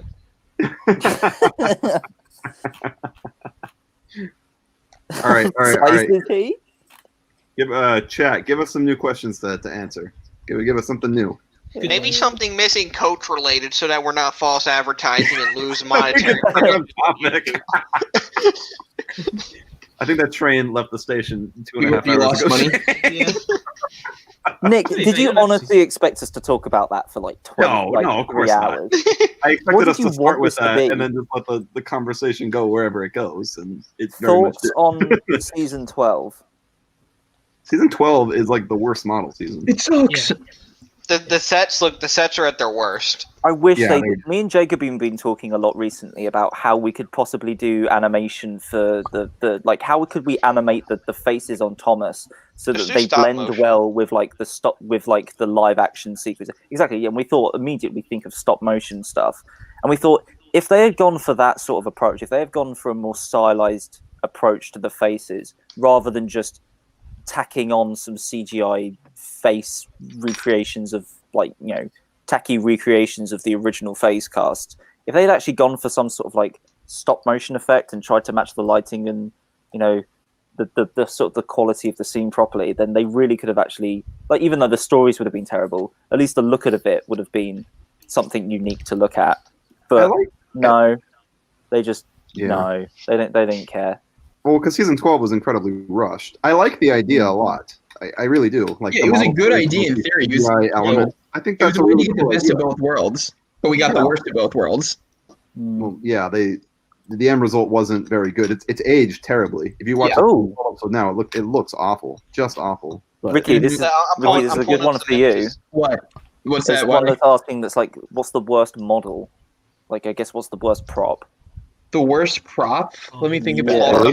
it. Flora, Yeah, Flora's there's pretty large-scale bad. James. Billy. The warp scale James was pretty bad. oh yeah, you know what? I think that's actually my answer. I No, but wait. I- But there's I an think- easy answer to this. There's a very easy answer we can all agree on to this. You ready? The season 5 on narrow gauge trains. Yeah.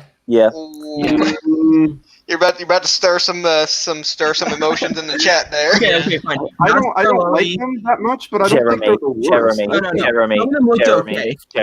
Charlie and is Renes the look worst. good. Peters Jeremy. and Duncan look okay. Peter Sam though, wow. Yeah. No. I think Wylie's on the money with Jeremy. Yeah.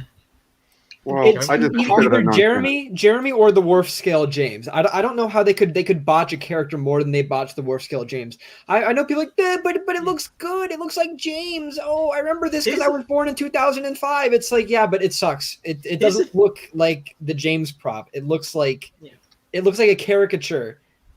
It just doesn't look good at all. What are your thoughts on calling all engines? I don't have any because I was so excited for it and I had so many expectations. I gave up. I was so underwhelmed. It's horrible. I watched it once in 2005 and I never watched it again. I'm never watching that thing again since I was like I didn't 6. I didn't hate colonel engines. I think colonel engines could have been good if they cut out the stupid interactive crap. I could have been. It was a neat idea, and like I like that they brought a lot of like props back for it. Like, it was kind of fun. I think it was so annoying. It was just so annoyingly boring. It was nice that we got to see the Daisy prop one last time. Yeah, that was cool. But then there's like that stupid stuff with the nightmare sequences, and then like Diesel 10 was like totally like changed. I was like, oh, what are we doing here? The bridge collapse looked cool, I guess. Yeah. I wouldn't call it. You said it was boring. I wouldn't call colonel engines boring, really, because a lot of I think I am very much basing this on my expectations of what I wanted when I was like, I think, what did it come out? 2004? 2005, I was like, 4 or 5, yeah. Yeah, I was like 5 or 6. And at this point, I was just sort of getting out of it, but I was just sort of like young enough to be still interested in Thomas. And I remember it being advertised as like this new exciting thing. And I think my expectation just completely went out the window. So I don't think I really had expectations for it. Like, I had seen season 8 at that point. I kind of knew what I was getting into. I was excited to see like, oh, Diesel 10's back. That'll be kind of neat. But like, I don't know. It was just kind of like more of the same of season 8, in all honesty, with some cool sequences like the bridge. It was one of the things where I think I saw Diesel 10. I saw Diesel 10 in the picture, and I was like, "Holy crap!" And then I saw it. I'm like, "Oh." Yeah. Worst season 5 episode. That's a hard one. I don't like to play favorites with my children. Isn't Rusty in the Boulder like one of the worst? No, you're wrong. Shut your mouth. That was such a good episode. It was a mess. It was a complete mess, but it was an entertaining mess. Actually, in terms of entertainment, that was definitely one of the best. Bar was alright. Bar was. I gotta look at the list of episodes. I gotta look at the list. Yeah, I gotta look at the list to be able to. Just some crazy crash. The worst one. All right. No one was bad. Make someone happy. That was make someone happy was boring. Oh, you know what? Make someone happy was kind of boring. You know, I think I agree with that one. Make someone happy was just things happening in the episode. There wasn't really a plot to it. Yeah, what about kind of boring. What about Gordon and the Gremlin? I like that one. That was actually funny. It wasn't one of the better ones, but it wasn't the worst. No.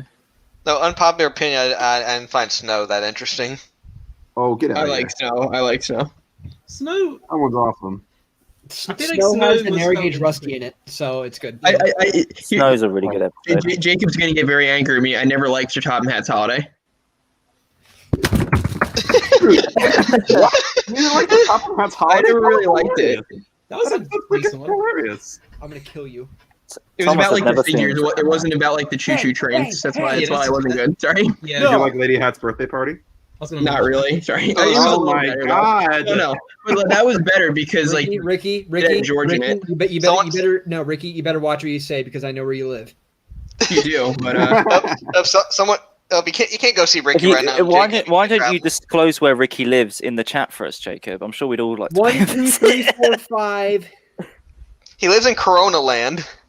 That's true. That's actually true. He lives at longitude 0, latitude 0. Off you go, someone boys. in the chat's worst season 4 episode. We had this question in the last stream. There really isn't like a definite answer for this one.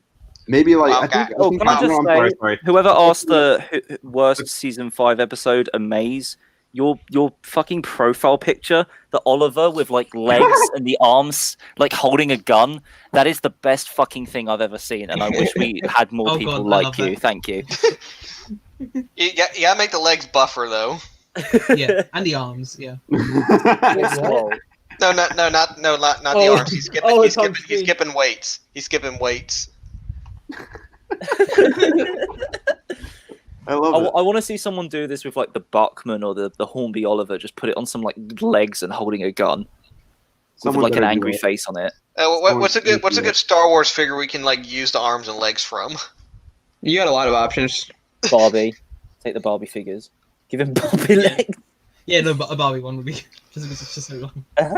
Great Going discovery. back to the season 4 question. On the stream last time, the question was, what was the worst narrow gauge episode of season 4? Oh, that's What do you guys think of that one? That's hard. I could probably pick it out. My answer but, was I Homer. know. Rusty Rescue. Sorry. Hey, Yeah. Maybe. I mean, I love that episode for the visuals, but the story was kind of Yeah, the weak. visuals were. I get where you're coming from. I get why people like that one, but for me personally, Yeah, Home at Last, maybe. I'm gonna say Passengers and Polish. Yeah, that one too. Like Home at Last and Uh, Passengers and Polish. I think those are sort of similar. I personally like. I can't hate Home at Last those. because it was on Thompson's special letter VHS. For me, it is the Mickey. I know I love those episodes. Like personally, I love them, Thank but you. like Yeah. objectively, like they're all good. Jacob, that's three strikes. He's hit the 3-strike formula. He's made the same joke 3 times. I'm 3 sorry. strikes and you're out. That's how Sharon Miller wants it. Thank audience. Can you please tell us if Jacob's chicken burger joke has worked for you the 3rd time? I would like your direct That's feedback what the best right now. VHS was. It was Thomas and the Special Thomas's Letter. special letter. Thomas and the Special Letter is the best VHS. Oh, this That's is a all the hard best one. episode. Special letter. All the Toad best- stands it by. has my 3 favorite Blowout. episodes of the entire show: Blowout, Steamroller, and Toad Stands By. Those are the 3 best episodes of the show right there. Blowout. That's how I call it. I call it Blowout. That's the episode. The train had a blown out tire. It was certainly a blowout. It was the way to end the video. Nothing ever topped it. It was the blowout of the franchise. You're right. You're right. And then he got blown. And he got blown to Drain Manor. You're right. He's about to have another blowout. He's gonna have a blow the black tack on his face gives, and his face falls on the floor, and then he runs over it. That's true. Is Middle Engine the worst episode of the Yes. classic series? Really? No, I don't think so. You can go a lot worse than Middle Engine. Season I 6 don't- has a lot of shit episodes. I It's don't not consider bad. season 6 part of the classic series. It's not Brett Allcroft. It's not canon. Yeah. Oh, okay. But even in Series 6, I think I could find a worse episode Yeah, than no, Middle that's the Engine. thing. Season 6 is really like there's a Scary lot of Jack episodes, Frost. isn't Yeah. Scary Jack Frost. For as Scary dumb Jack. as Middle Engine was, there were a lot of fun props in that episode. And like it was kind of fun seeing Percy go on the lift thing. it? Yeah, I liked that. I thought that was kind of unique. And then That when was Alec boring. Baldwin's like, I'll have to report this. It's a top of man. I think someone earlier asked like, what was like the intention of the jet engine? Like, what was it for?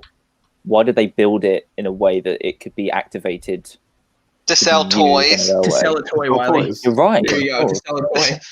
We're The just controller gonna, was like, I want to quote sell some toys. we're just gonna quote the Transformers wiki to sell toys. In that episode's defense, that episode's fucking fun. It's a That's great. Yeah, it was a funny Season episode. It six was a is- funny is episode. good for the most part. I love the part when Birdie's like at the crossing and like Thomas just flies by and then it just shows like that close up of his face and Never he's mind. just like, smiling. He's like, Yeah, "Shit." yeah, that was funny. Never mind.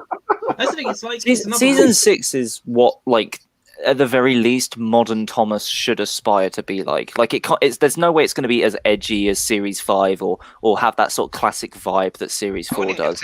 Series 6 is like a decent, like, neutral ground that, like, the modern Thomas stuff should sort of be like. You know, like that seems like a neutral ground for Thomas to pleasantly survive in, where it's like kind of like quirky humor and it's still kind of about trains, but it's not going to be breaking any fucking tropes anytime soon.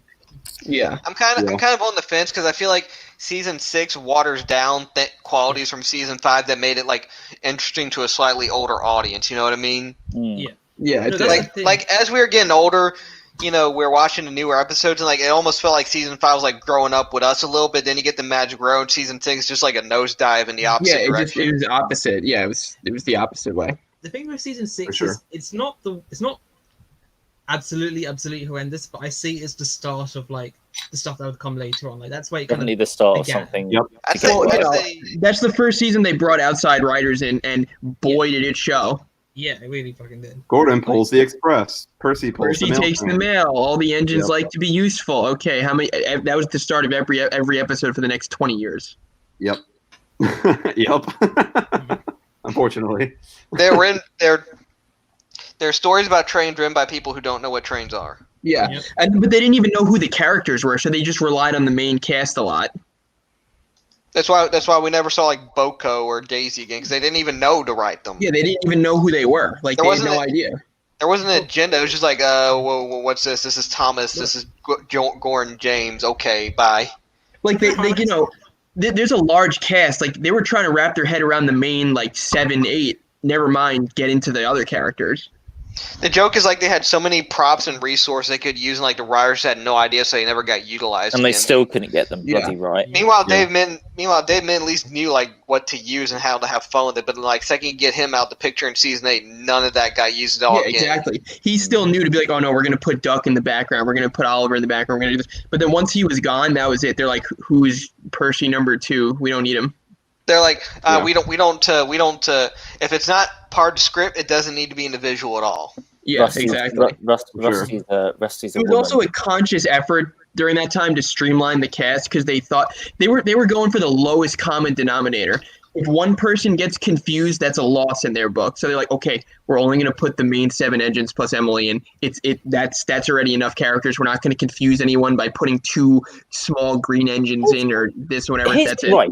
Here's a genuinely interesting, because we can sort of argue and sort of see why they made changes to the show like after season 6, after Magic Railroad. But here's one thing that always confused me: why did they think changing the theme for the show was a good idea? Why did they I can get they wanted to make a new spin on things, but why did they think something as iconic as the Thomas the Tank Engine intro, which even by then at that point was pretty damn iconic? Why did they think changing that was such a good idea? They didn't care. They just wanted to sell toys to a common denominator. But the Thomas theme is was an extremely marketable thing back then. Like it I was think still it's to like, do with the fact they didn't want to pay Mike and Junior anymore. Yeah, I was gonna say it's entirely to do with Mike and Junior. It's not to do with like this. It's like we want a new theme, and then they got rid of them. No, the whole whatever the legal issue was between Mike and Junior and them. That happened, and then they were like, okay, we're out of composers. Like they're like, there's no way in hell we're paying these guys to use their music when they're not even working on the show anymore. Like we're done, new theme. yeah, but isn't it like this? Wouldn't it have been like a similar thing to like how they still have to credit Britt Allcroft for the show? Like, Yeah, I'm sure but- Britt has some crazy contract that was like signed by the crazy devil. contract, but they still have to credit her today. Like they don't have to but credit then Mike like and Junior for the music is like.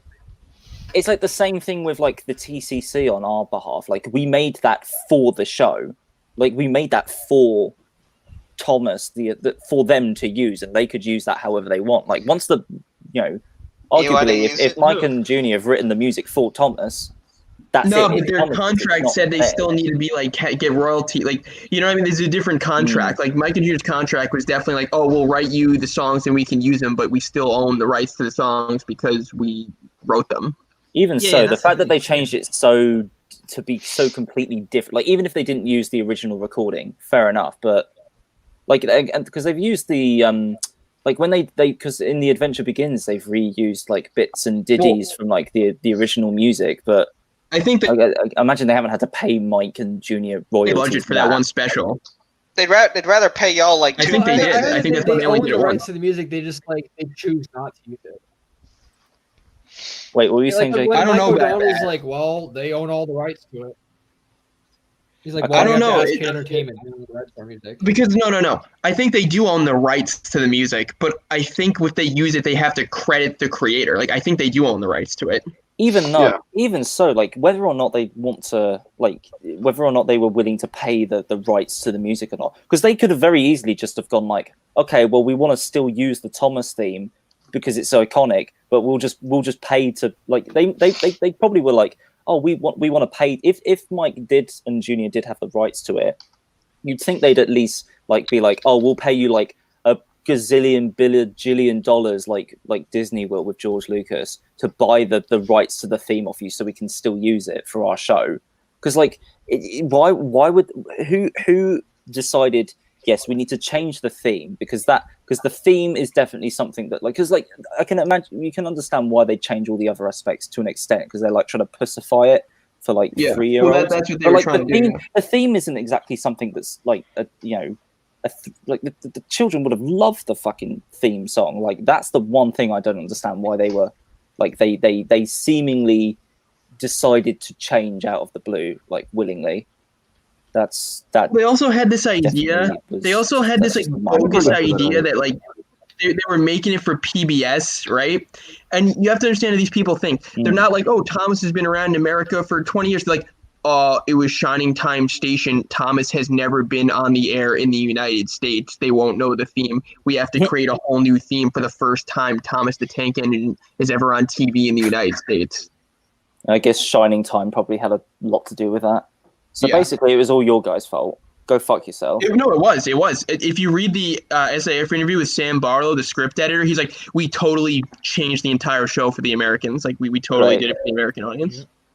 If you guys weren't such fucking idiots. And the sad part is that it worked. That's the sad part. It completely worked. It depends how you define it. It. A lot of money to hit Arrow. No, it did what they wanted. It got Thomas very popular here, and it made them a lot of money. It made a lot of money, the audience. And that's just what Americans say Thomas is. Because Thomas was like an iconic thing, like beforehand. Like, did it, like, in terms of like viewers and numbers, did it make Thomas more popular? Yeah, it made it like 20 million times more popular in America. Fair enough. It's true. It's very true. Yeah. The Thomas sections in the stores most profitable during. To be fair, if the television series carried on like the classic series the way it did with David Mitton, I mean, it probably would have ended very quickly. Definitely. But at least it would have ended, you know. It would have ended on a high note. You know, we wouldn't have like 20 years of like terrible content. Exactly. Unfortunately. There you go. And there you go. I think we've been live for 3 hours now, so...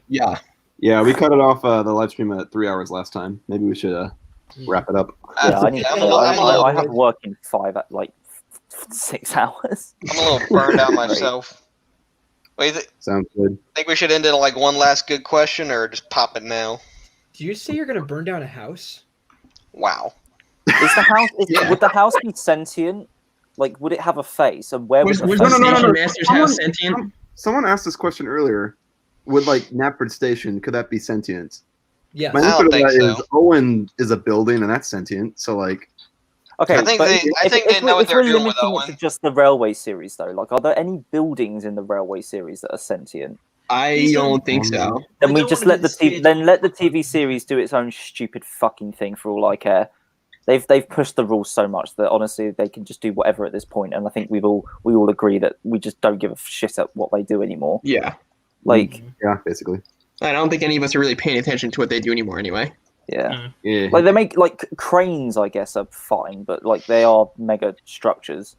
But I made it a point to, like, not, like, address, like, the new Abomination coloring book drawings on Twitter. My guide to enjoying Thomas is just not acknowledging that the show exists anymore.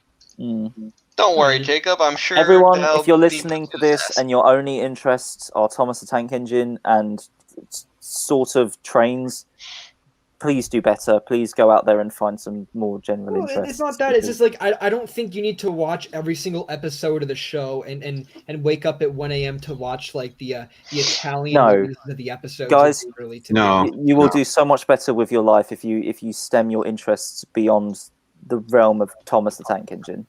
Yeah, get a hobby.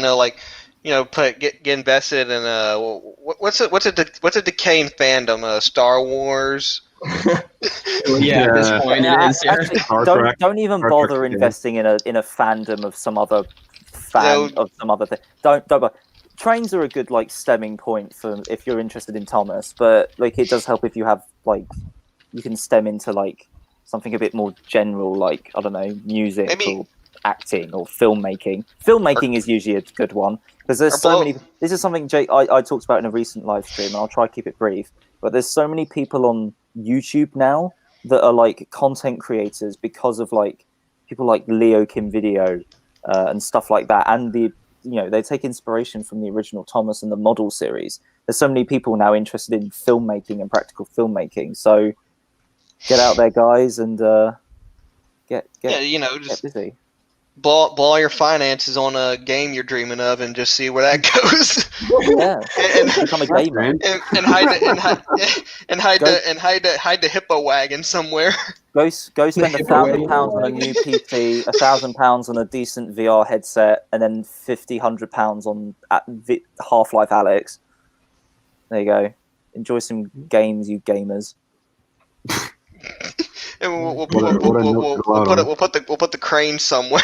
Maybe the next generation of Thomas's survival is by making a super real life accurate video game, Railway Series accurate game of Thomas and his friends in the island of Sodor. Let's just make Thomas and Friends GTA Great Train Adventure. That sounds amazing. That sounds amazing. Let's do that. You can hijack the train, just go all over Sodor. Oh my god, Alex Jones is here. Top it off with a season 5 aesthetic. Perfect. Yeah. I would do. You have no idea how much I would pay for like a sandbox game like GTA. That it's just like the entire. It's just like. I'm not talking about trains. Where trains is just like some like old. I mean, like trains looks really good, but like like a game you can play. Like how difficult would it be to either take trains and mod it, or like Railworks or something, or just take the island of Sodor and recreate it geographically? Because it's like 60 miles across, 60 miles north. You'd be better off just doing it from scratch. That's like doable with modern computers, right? No, Wylie, you'd be better off doing it from scratch in like Unity or Unreal Engine or some shit. I was gonna say an Unreal Engine or something, or even Unity. You could probably at least make like a Unity's a lot easier. Yeah. Well, basically, like even if it was just like a flat land of like Sodor, just as a ground so you could grasp it. Because they're doing the Titanic Honor and Glory guys are doing the Titanic, and I think that thing is going to, when that comes out, that's going to be fucking fun to play around with and look at. Oh boy, so much care and attention that's gone into that. Sorry, I mean the Olympic redisguised as the Titanic. Oh boy, we can die on the Titanic every day. All right, guys. I have one final image I want to show that I want to end this on. Oh boy! I just found it on Twitter, and I'm laughing my ass off. Let's see it.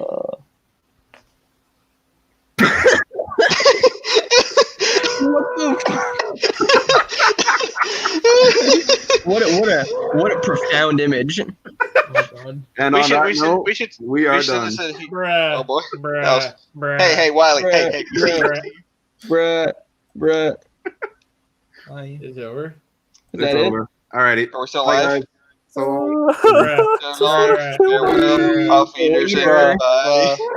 Jacob sucks. Jacob sucks balls.